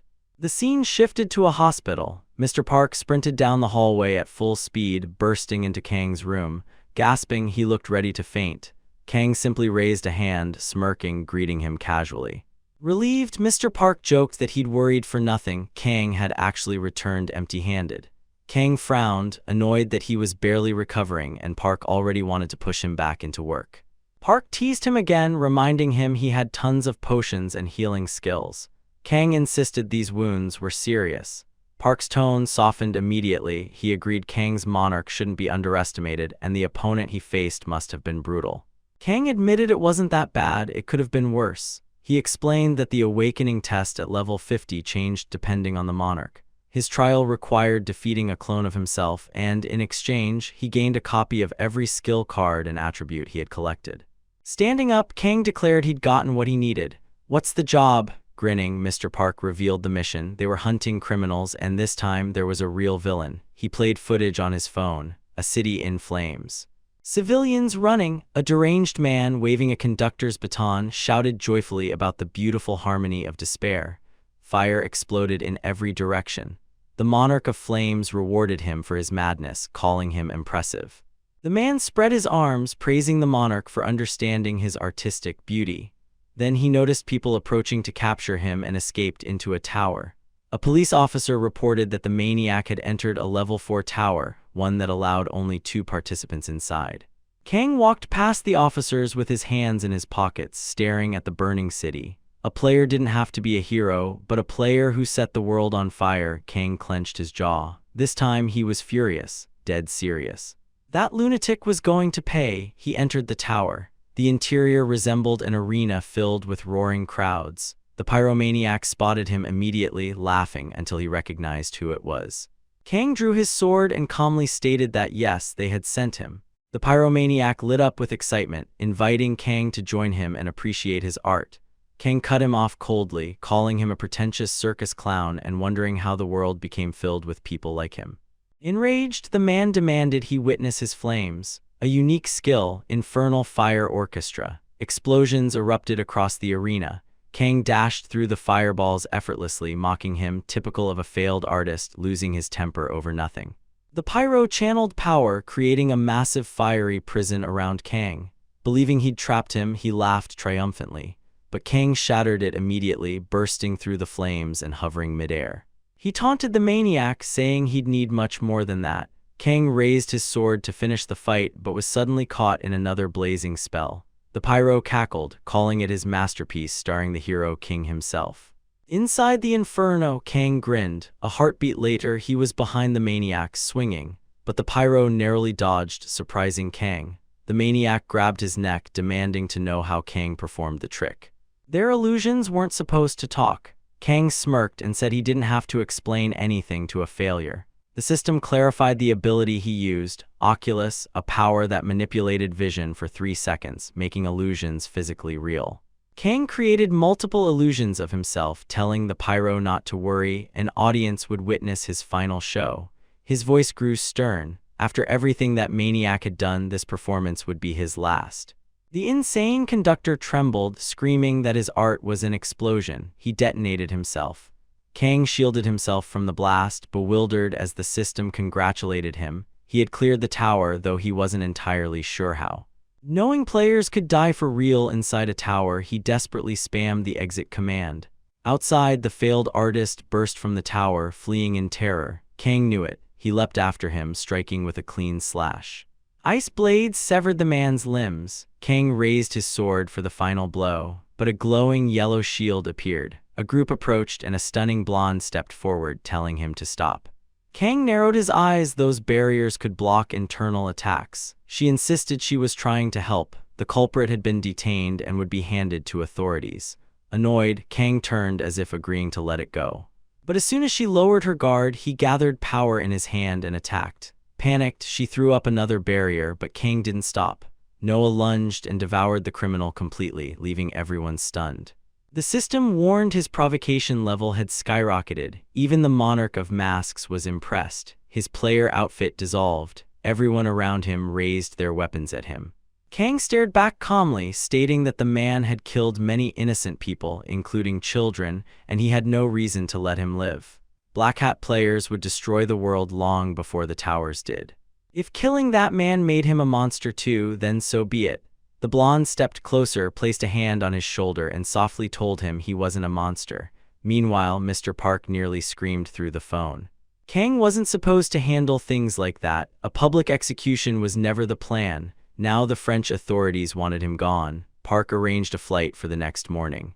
Kang remained unbothered and said he had something personal to handle first. Park demanded to know what he was planning, but Kang hung up. The blonde had overheard. She thanked him for staying. Kang admitted he owed her one anyway, so he'd help. Trying to ease into the moment, he casually sat beside her on the bed, but she got up instantly, saying she'd see him tomorrow in Paris. Kang asked blankly if she needed anything else. She shook her head and left. Across the room, she wondered if asking for his help had been the right choice. The story jumped to Paris inside the Revolutionary War Tower, a level 6 dungeon. Their objective: complete the story. Inside a speeding carriage, a chaotic chase unfolded. Kang shielded the vehicle with magic, blocking incoming arrows. He shouted to the blonde that a bridge was ahead, they would make their stand there. They leapt out, destroying the bridge behind them to protect the king and nobles. The rebels approached. One knight shouted for a ceasefire. Recognizing Kang, he accused him of siding with the corrupt kingdom despite originally appearing to protect the rebels. He begged Kang to return to the righteous side. Kang looked at the blonde, realizing she had been here before. She confessed she discovered this world inside a level 5 tower and believed in the French Revolution's ideals of liberty, equality, and solidarity. But now those she thought righteous stood against her. Kang warned that if she wanted to switch sides, she'd better say so. She refused, saying they should treat this like any other tower and clear it. Kang agreed. There was no turning back. She smiled, glad to be in the tower with him. The rebel captain continued begging for Kang's loyalty, but Kang stabbed him in the stomach. He asked if they still looked like apostles. Then he warned them the bridge was gone. Leave now before dying for nothing. The rebels refused, shouting for freedom even if it meant fighting visitors. Their armor lit with magic, their formation tightened.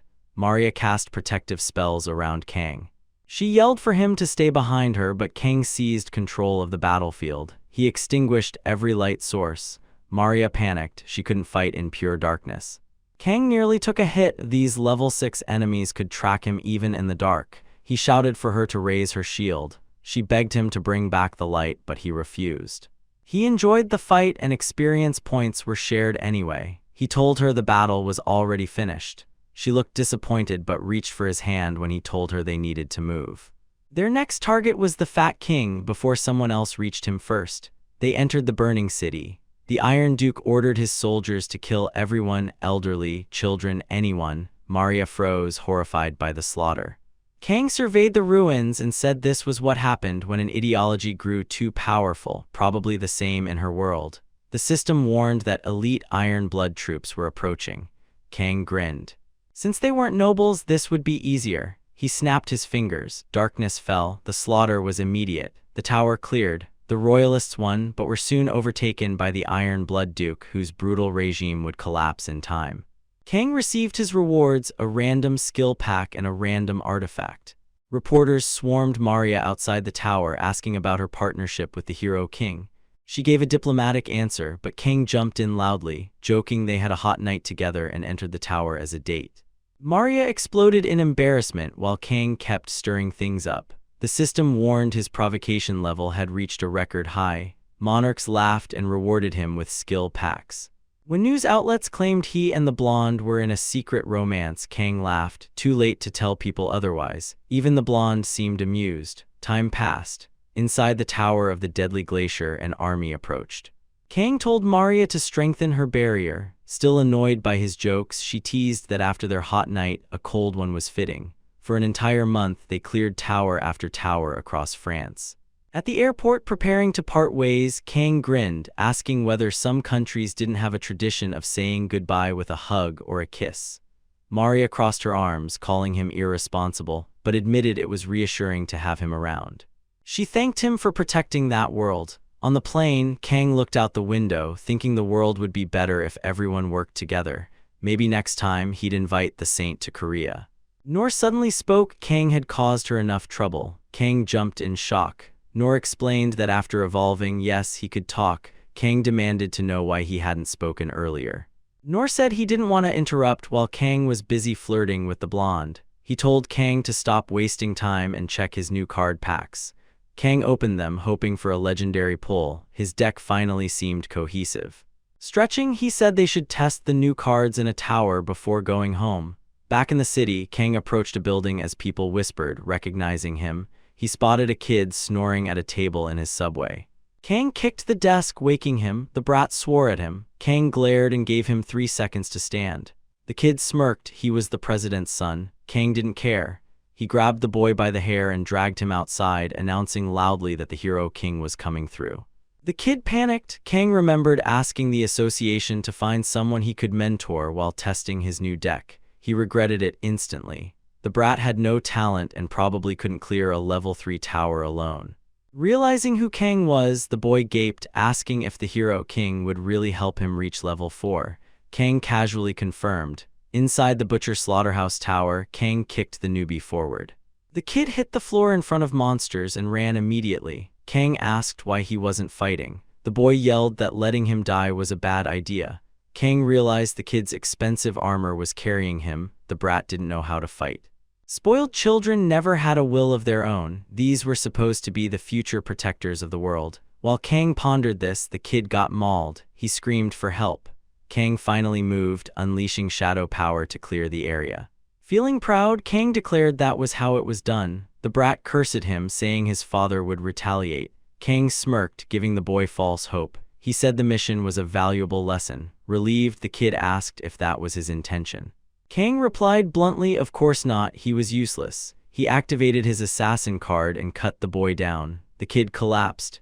Kang told him to come back when he was strong enough for revenge. The brat failed the mission and they both returned to the street. Confused, he asked what happened. Kang told him calmly he had died. Furious, the brat warned him that his father and corporation would destroy him. Kang laughed and grabbed him by the neck, asking what that tiny company could do. National-level threats wanted him dead already. Before the argument could continue, they heard a click. The system activated. They had been selected for Labyrinth 999, heavily influenced by the Monarch of Masks. Kang, the brat, and others were teleported. They learned the rules. If killed by another player, you fail but revive after the labyrinth ends. If killed by the labyrinth, you cannot revive. Clear by either defeating the Green King or being the last group standing. 5 groups compete, equal in strength. If 3 members of a group are eliminated, the group is out. Rules remain until the labyrinth is complete. Players panicked at the situation. Kang muttered that the labyrinth wouldn't kill him, the newbies would. He asked everyone's levels as they entered the hunter's jungle labyrinth. Monsters attacked immediately.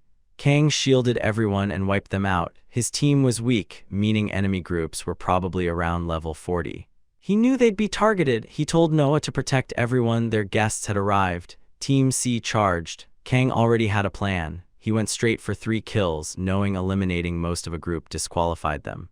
A spy spotted him, recognized the Hero King, and fled to warn his team, but ended up leading Noah straight to them. Noah shredded them. Enemy groups fell one after another until the system declared the labyrinth cleared. The group celebrated, but a new message appeared. Only 2 blessing tickets were awarded. They needed to choose who received them. Kang said he should take both since he did everything. The spoiled kid argued he deserved one as forgiveness. A level -20 player said he helped fight and deserved one. Arguments escalated. The 2 newbies tried calming things down, but Kang had enough.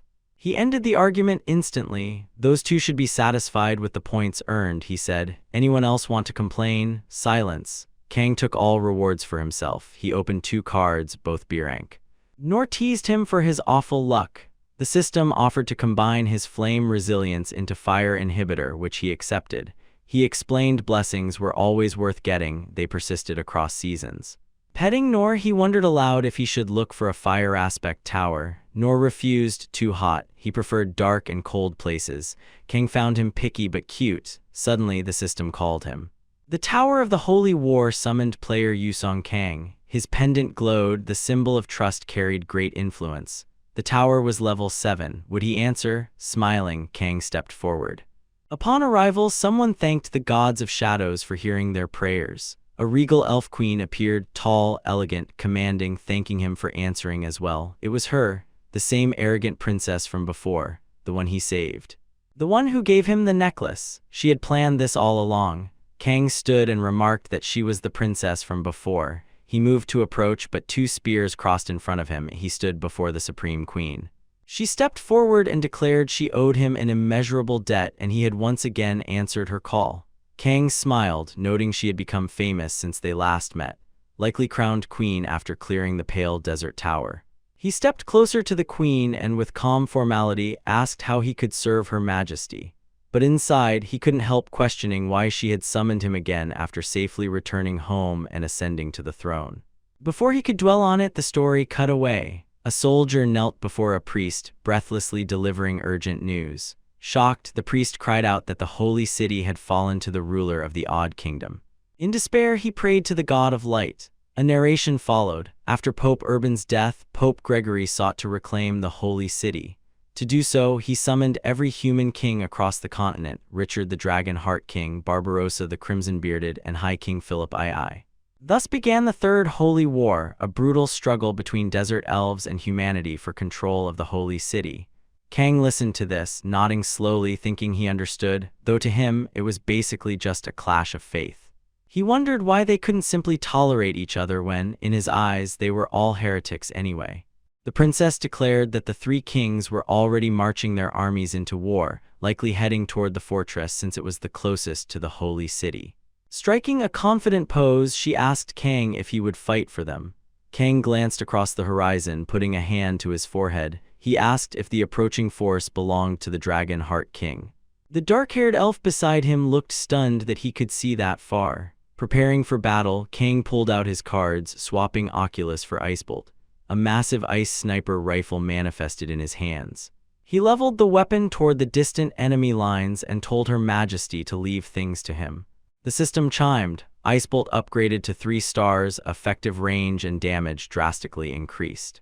Firearm manifestation enabled. He perched on a high boulder like a seasoned marksman. Kang steadied his aim. One clean shot and the bullet of ice obliterated its target.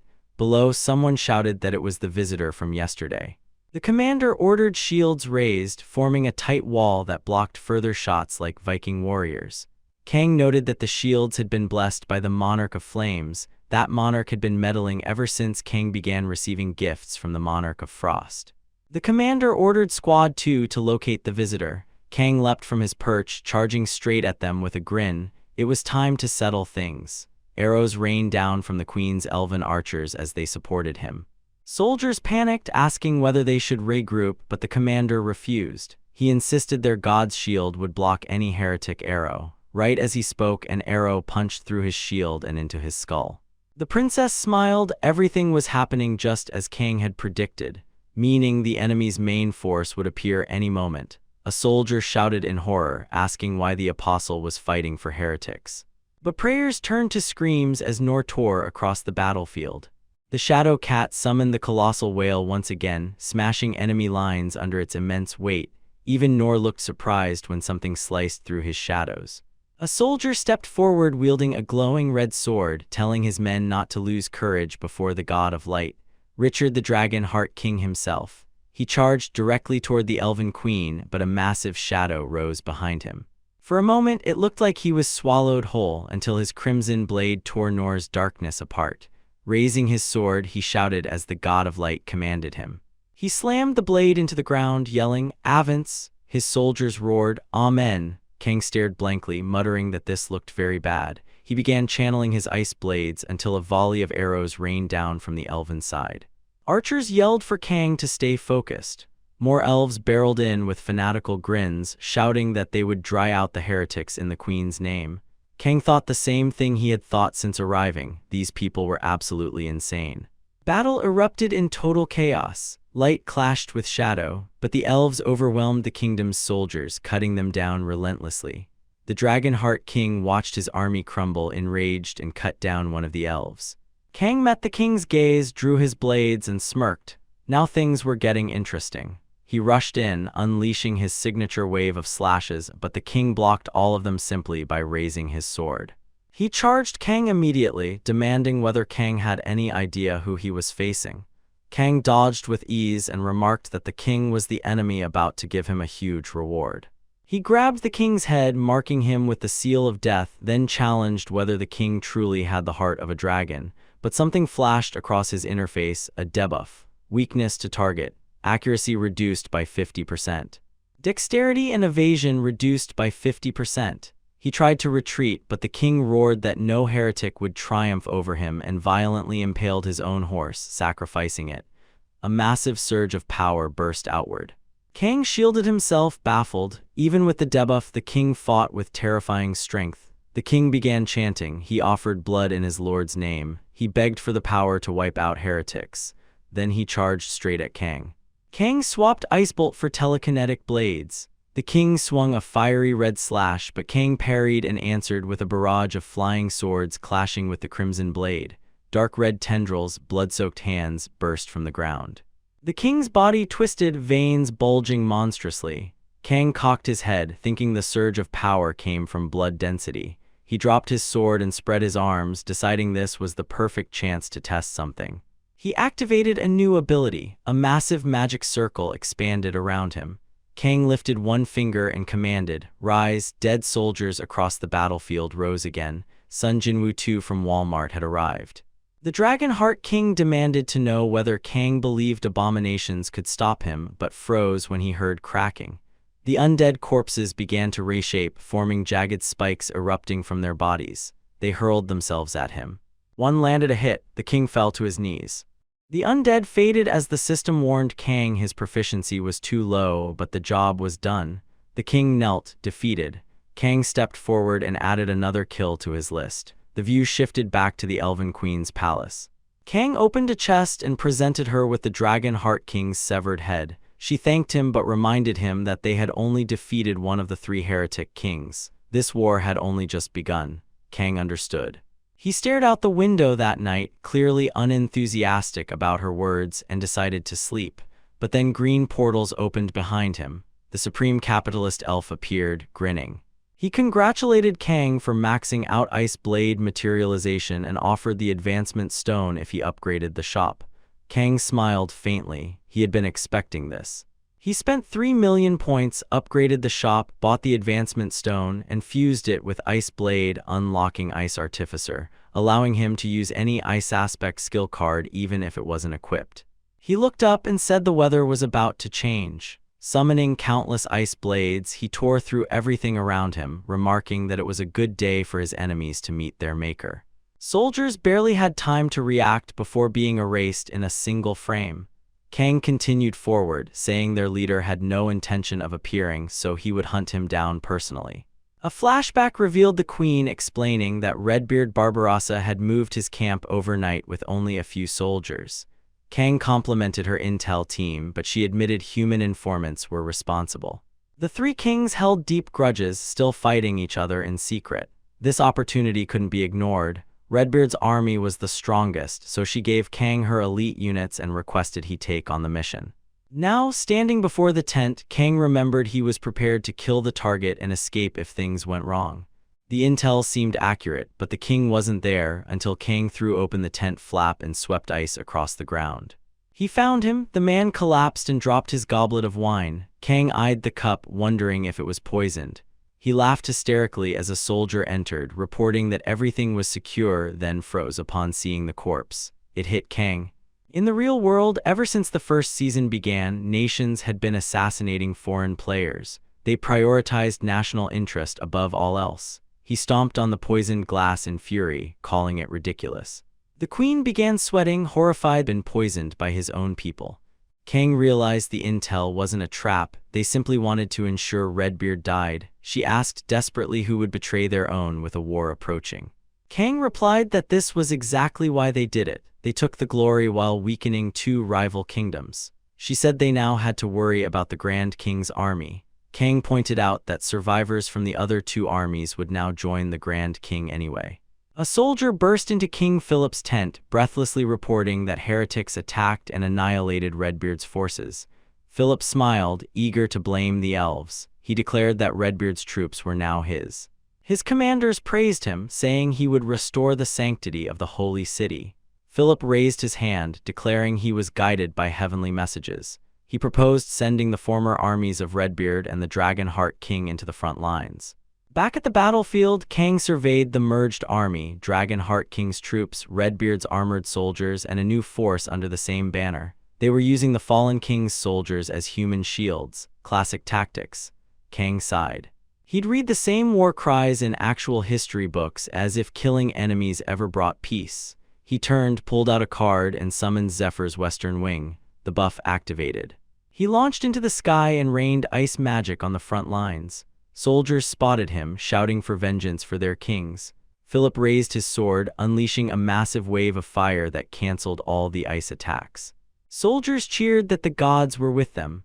On the elven side, archers declared the god of shadows blessed them as well. System messages appeared, councils joining the war, Shadow Council, Frost Council, and more. Kang narrowed his eyes. What did these gods gain from all this? Battles exploded along every line. Kang grew furious, calling them all evil. Nor appeared and told him to stop complaining and do his job.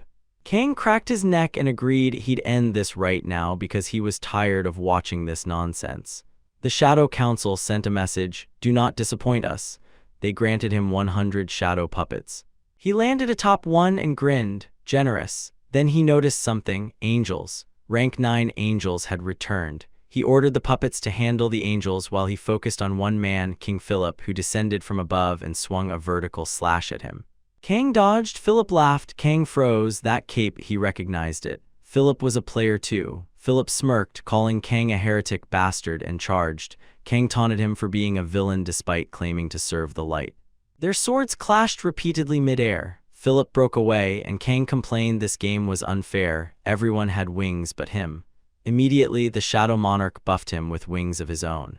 He stared in disbelief at the outdated game-looking wings, then grinned. If the fight went aerial, his deck would be almost useless, but he'd make it work. Philip smirked, calling him a worthy opponent. They clashed mid-air. Philip declared Kang was struggling, the price of defying the god of light. Kang scoffed and asked if poisoning Redbeard was part of that divine plan while launching telekinetic blades. Philip anticipated the attack and repelled them, proudly stating the poisoning was indeed God's will. He charged with the blessing of Seraph. He swung and sliced through nothing but an ice clone. Kang stuck out his tongue mockingly as Philip froze in shock.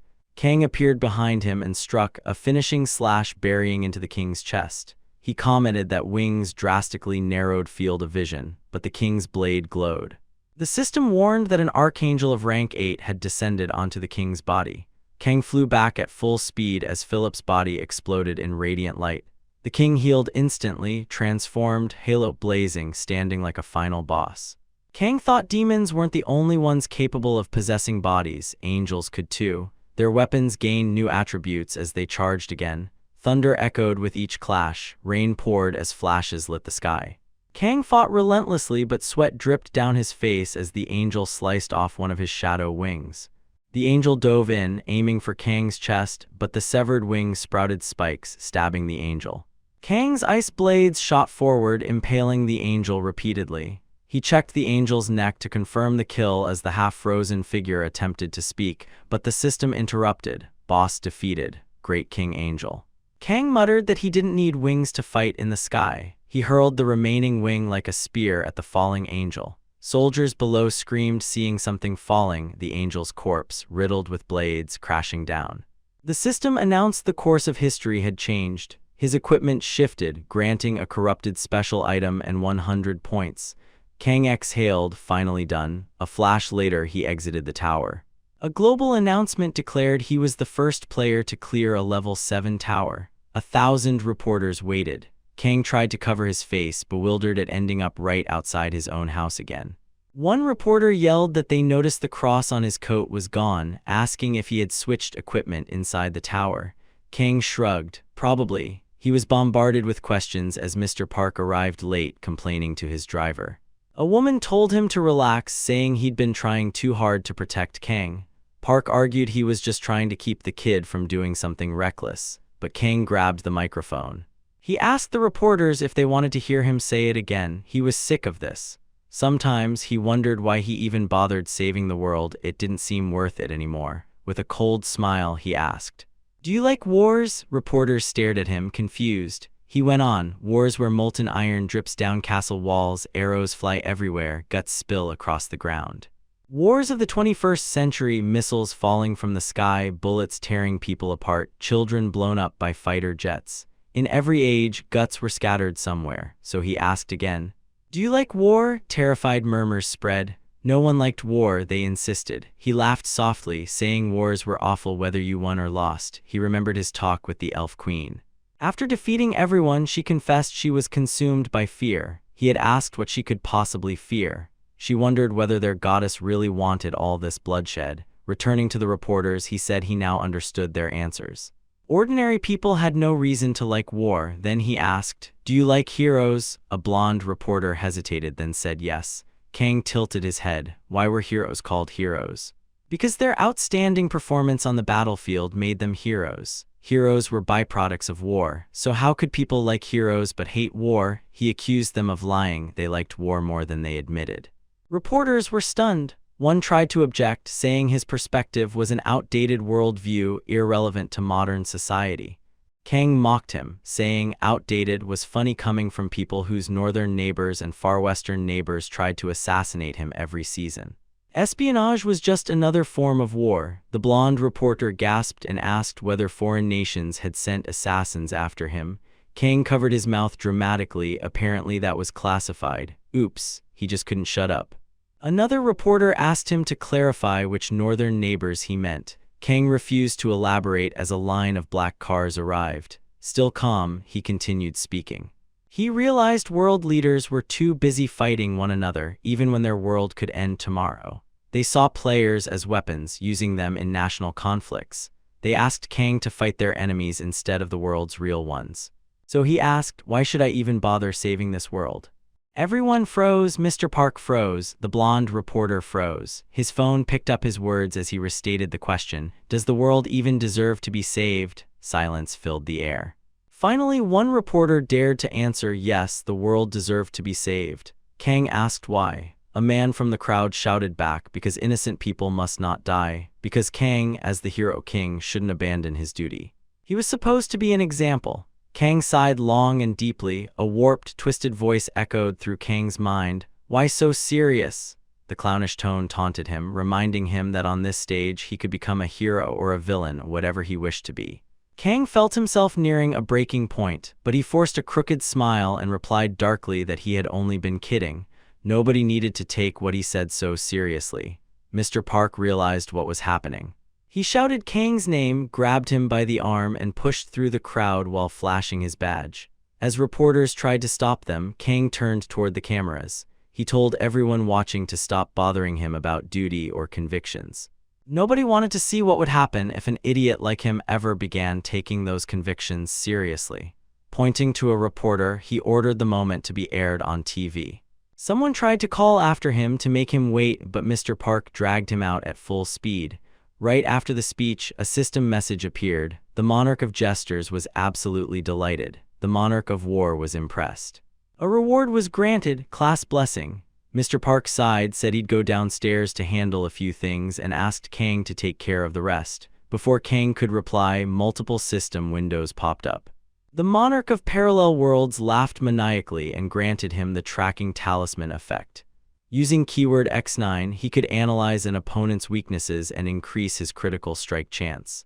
The talisman whispered constantly, but Kang simply closed his eyes and ignored it. The scene shifted to a news broadcast. The hero king has become the target of terrorist attacks carried out by foreign nations. Public outrage against the government continues to rise. Park appeared holding a beer bottle, asking why Kang was even watching that and whether he realized he might have gone too far this time. Kang asked if Park was mad at him. Park shook his head, ruffled Kang's hair, and said he couldn't get angry. No one understood Kang's burden the way he did. Kang exhaled, relieved, and joked that the French saint understood too. Park instantly rejected the idea, calling her crazy and nowhere near him in importance. Kang laughed and thanked him for always being around. Park said nothing, sipping his beer. Curious, Kang asked what Park's class was. Park replied, "Pureblood Assassin." Kang asked if he'd completed his awakening and what he'd gotten. Park grinned, releasing a deadly aura as he revealed a legendary dagger, the Heartbreaker. Embarrassed, Kang admitted he'd also managed to corrupt a legendary item himself. Park warned him to slow down. Throwing his life into danger repeatedly would eventually get him killed. Then the old man smirked and suggested they hit a perfect level 7 tower together. They arrived at the Tower of Godfather and Underworld. Park told him to prepare. The path ahead was filled with betrayals, conflict, and filth. Kang raised a hand and muttered that it felt like they'd stepped into a noir movie. Rain fell in a narrow alley. A blonde man told someone they had until summer and handed over a small object for the piece of their time. He opened a broken watch, lamenting its damage because it was a gift from his godfather. Kang complained about the rain, telling Park to raise his hood so he wouldn't ruin his hair straightener. The blonde noticed them and ran toward them, calling for help and addressing them as strangers. Kang and Park exchanged glances, wondering if visitor in this world was replaced with stranger. The blonde explained that this was Black York and her family was in danger. Kang said danger was their specialty. He glanced at the huge orbs she carried and realized he'd assumed she was a boy until now. She ushered them inside, saying she would take them to her boss. Inside, she explained the city was controlled by 5 underworld families: Capone, Falcone, Gambino, Sanchez, and Kyo.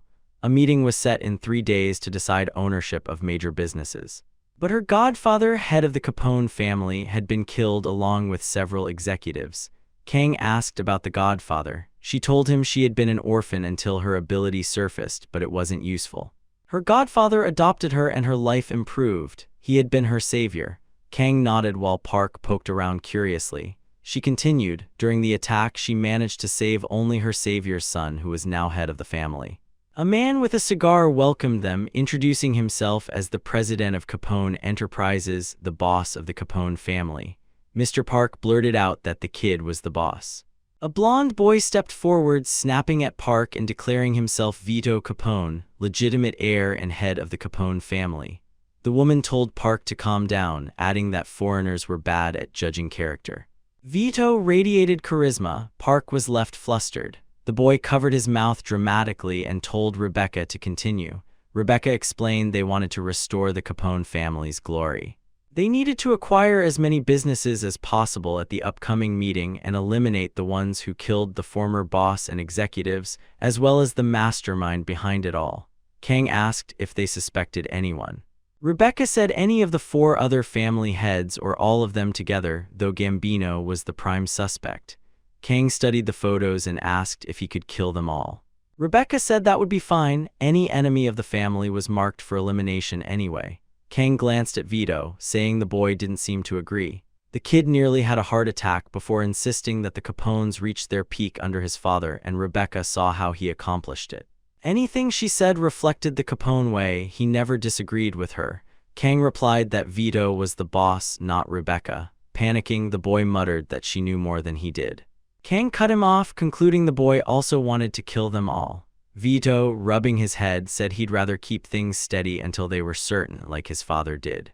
He looked at Rebecca for validation and she smiled, calling him adorable. Mr. Park stretched and commented that infighting between 5 crime families was a strange thing.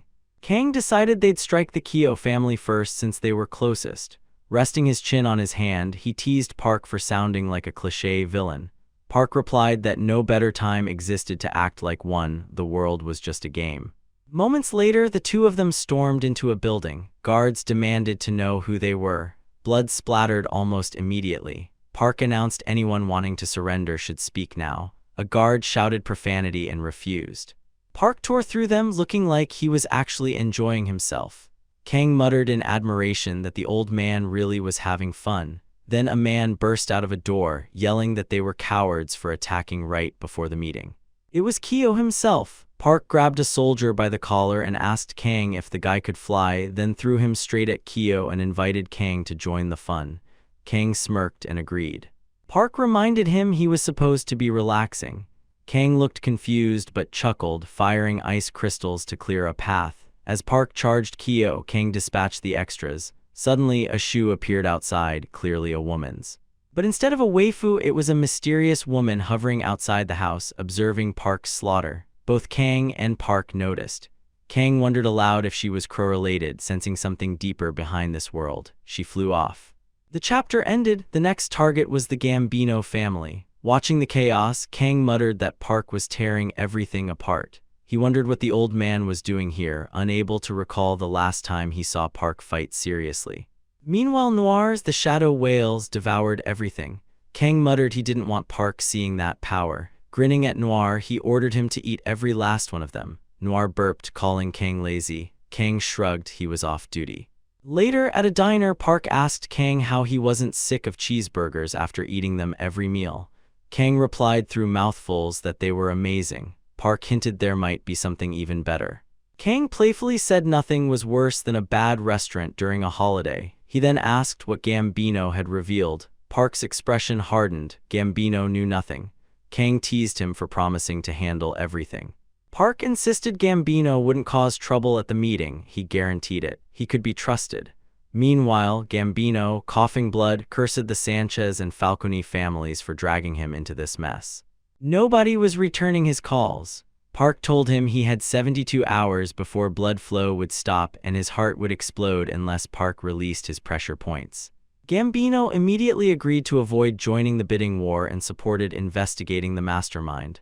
Park pointed at his temple, satisfied, and left. Gambino crushed his cigar in fury. Back at the diner, Kang chewed on ice. Park scolded him for ruining his teeth. They'd learn more at the meeting. Park suspected even more groups were involved beyond the 5 families. Crows circled overhead, still watching. The Capone family arrived at the summit. Vito and Gambino sat at a table. The mummy-like man, Marcellus Keogh, leader of the Keogh family, complained they were late. Gambino replied they were 2 men down. Vito trembled, insisting Sanchez and Falcone murdered his father. Rebecca urged caution and asked him to wait. He trusted her completely. Rebecca's demeanor felt off. A thug burst into the room, delivering news. Both the Sanchez and Falcone families had been wiped out. Vito concluded another enemy was involved. Park agreed. He had suspected as much. The 5 families were too weak. Kang, finishing another burger, was disappointed. He'd hoped he had grown stronger. A click echoed. A light flickered on. The Crow Woman appeared on stage. She condemned them as vile pests who profane the city, conspiring with corrupt politicians, exploiting the poor, extorting and blackmailing everyone. She declared she had exposed their sins and that she, Necro, would bring justice. Vito shouted, asking if she killed Sanchez and Falcone. Necro stomped the ground and declared that yes, those worms deserved to die just like his father. She hurled razor-sharp feathers at Vito. Rebecca stepped in front of him and shouted for him to get back. Nightcrow, stunned, realized Rebecca had blocked the attack. Then memories surfaced. Mr. Capone's death and Vito claiming Rebecca was the killer. Necro hissed that she had heard the same. With a twisted smile, she vowed vengeance. Kang leapt into the fight, muttering that too many people in the world deserved to die. Noir devoured everything in one strike. Kang patted him and said that was the real enemy, but he spoke too soon. Necro dodged in the next chapter and slashed through Noir's shadow. Noir yelped in pain. Kang realized she was stronger than expected. He lunged, grabbed her cloak, pointed a finger gun, and said bang. The death mark triggered, dropping her dexterity and evasion by 1,000 points. He switched skills and summoned X9 Mag, producing a status window that revealed her abilities. The birdwoman shrieked. She launched feathers as sharp as blades and hid bombs inside them. Explosive crows swarmed. Mr. Park dodged frantically, shouting that he specialized in one-on-one combat and that Kang was making him take the hard job. Kang mocked him, saying Park claimed the bosses were his and needed to protect them. Kang insisted Park was far better at protecting people. Park shouted he was a pure-blood assassin, not a bodyguard. Kang grinned, claiming killing people was his specialty. Necro blocked his strike and screamed that he should be protecting the world, not siding with evil. Kang replied he didn't want to save the world, he wanted rewards. Necro spread her arms, pleading. She insisted the Capones were rotten to the core, massacring her family. The courts were too afraid to act, and that was why her group took justice into their own hands. She begged Kang to join them for peace. Blood spurted. Necro was impaled by Noir's spikes. Kang scratched his ear, muttering that she talked too much. He walked over, ripped off her mask, and was shocked to see a kid. The boy clutched something inside his coat, shouting not to underestimate justice. Click! Kang blinked, confused, asking what the boy had just done. A massive explosion erupted on the upper floors. Through the flames, Necro grinned, saying she had planted explosives there days ago. The blast intensified. Kang was speechless, but Park rushed in. Kang summoned Noir, and together they escaped as the entire building exploded. When the dust settled, Rebecca thanked them for not abandoning the fight. Most of the businesses were now under Capone control. Kang smiled, the young boss survived, and the family emerged victorious. His job was done, but then he fixed her with a serious expression. 8 blades formed around her neck. He asked if all of this had been her plan. Rebecca asked what that had to do with him. Kang replied that he'd been hired to eliminate every enemy of the Capone family, and that included her. She had betrayed them, killed Capone's executives, and ordered him to murder the other family bosses. Rebecca asked for proof. Kang held up a feather. He'd heard everything straight from the hero. She had sold out the Capones. She wanted to wipe out rivals and place a child as a puppet ruler. That made her an enemy too. Rebecca smiled, saying she'd never do that. Everything she did was for Master Vito. He was too kind, too naive. So she killed his father, who forced the succession on him, and removed every external threat. As his guardian, she had done what needed to be done. Kang replied that she'd stabbed the man who raised her in the back to control the city using a child.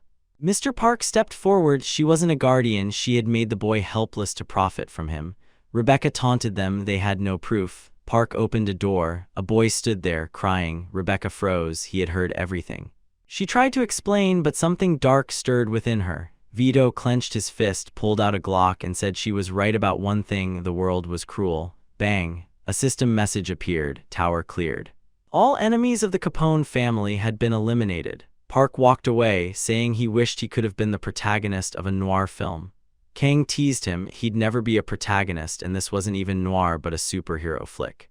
Park laughed and said they should do this more often. Suddenly, an underling rushed in with a problem. A level 5 tower in Sue was on the verge of a break. Both froze. Kang even began sweating. The next chapter explained that the tower had been challenged by association players. They failed their first attempt but escaped. One yelled that failing cost each member 3 points. They'd all been demoted. Another argued they could fix it by clearing the tower on hard mode. The others stared at him as if he'd lost his mind. Their mushroom-headed leader yelled that they'd worked hard to gain their rank. Did he want to be back under the association's leash? The others muttered no. They entered the tower again on hard mode. Result: total annihilation. Kang said he'd heard the association's point system was strict, but this was insanity. He thought about the tower break. It was rare now, but common during the first 2 seasons. Back then, failure was normal and consequences brutal. Thousands died, including loved ones, but now things were different. He opened his stash of unused equipment and skill cards. 3 items appeared, 1 legendary, 2 rare: the storyteller's tracking talisman, the bracelet of the wind, and the ring of power. Among the cards, 2 were legendary: an overcoat reducing defense but massively boosting evasion and dexterity, and the shadow mantle, spreading darkness. He fully geared up for the tower break, swapping bracelets and adjusting abilities. The system announced the tower break would begin. Kang stepped out of the car looking like a total Chad. The crowd screamed as the hero king arrived. He wasn't happy. He stared at the sky, sensing something wrong. As people cheered ignorantly, something emerged from the portal. A crimson flash lit the sky. The countdown began. People yelled for alertness. Kang placed a hand on a hero's shoulder and warned them.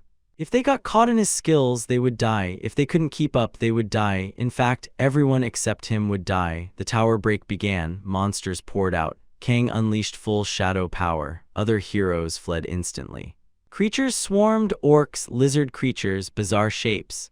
Kang realized these monsters weren't even from this tower. Something was terribly wrong. Then a reporter in a helicopter shouted, "Take a look at this, folks!" The hero king stood alone on the battlefield, holding back an entire level 5 tower break on hard mode. Even with critics constantly questioning him, his overwhelming skill left no room for doubt. Above him, a reporter hovered recklessly in a helicopter, narrating the chaos as if his own safety meant nothing. Kang glanced up, thinking the guy must either be fearless or utterly insane. Someone ought to give that man a trophy. Then the sky split with streaks of red lightning. The system boomed, "Entertain me more." The monarch of the abyss was summoning a deeper darkness into the world. The reporter kept broadcasting, explaining that the portal had changed color. A clear sign an abyssal monster was emerging. Meanwhile, Kang kept tearing through monsters, muttering that the reporter was way too committed to his job. He warned him to leave before he threw him into the swarm. Without another word, Kang rushed straight toward the abyssal creature forming inside the portal. The system identified it: abyssal slime. Kang smirked and fired all his blades at the creature. They struck, but the mass absorbed the attacks without stopping. Realizing simple slashes wouldn't be enough, he leapt forward with Nor at his side. Raising his hand, he declared that to kill something like this, he needed something big. Massive ice spikes shot up around him. Then he activated the Charlotte's Web skill card. Anyone could guess what was coming. A colossal web exploded outward, threads slicing cleanly through the slime as it wrapped around the monstrosity. The abyssal creature was shredded into perfect cubes, nor practically danced with joy as he devoured the scattered chunks one after another. The system chimed, abyssal slime defeated, tower break stopped. The monarch of the abyss expressed pleasure at the spectacle and granted him the abyssal jewel, and right on cue, the familiar sound of chaos returned. Reporters, thousands of them.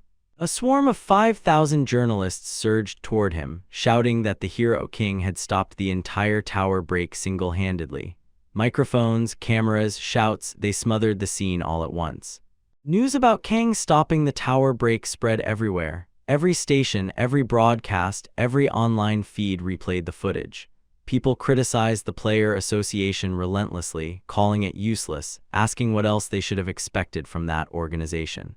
Reporters explained the association players had failed their first attempt, feared the penalties, and rushed into the tower again on hard mode just to regain their points.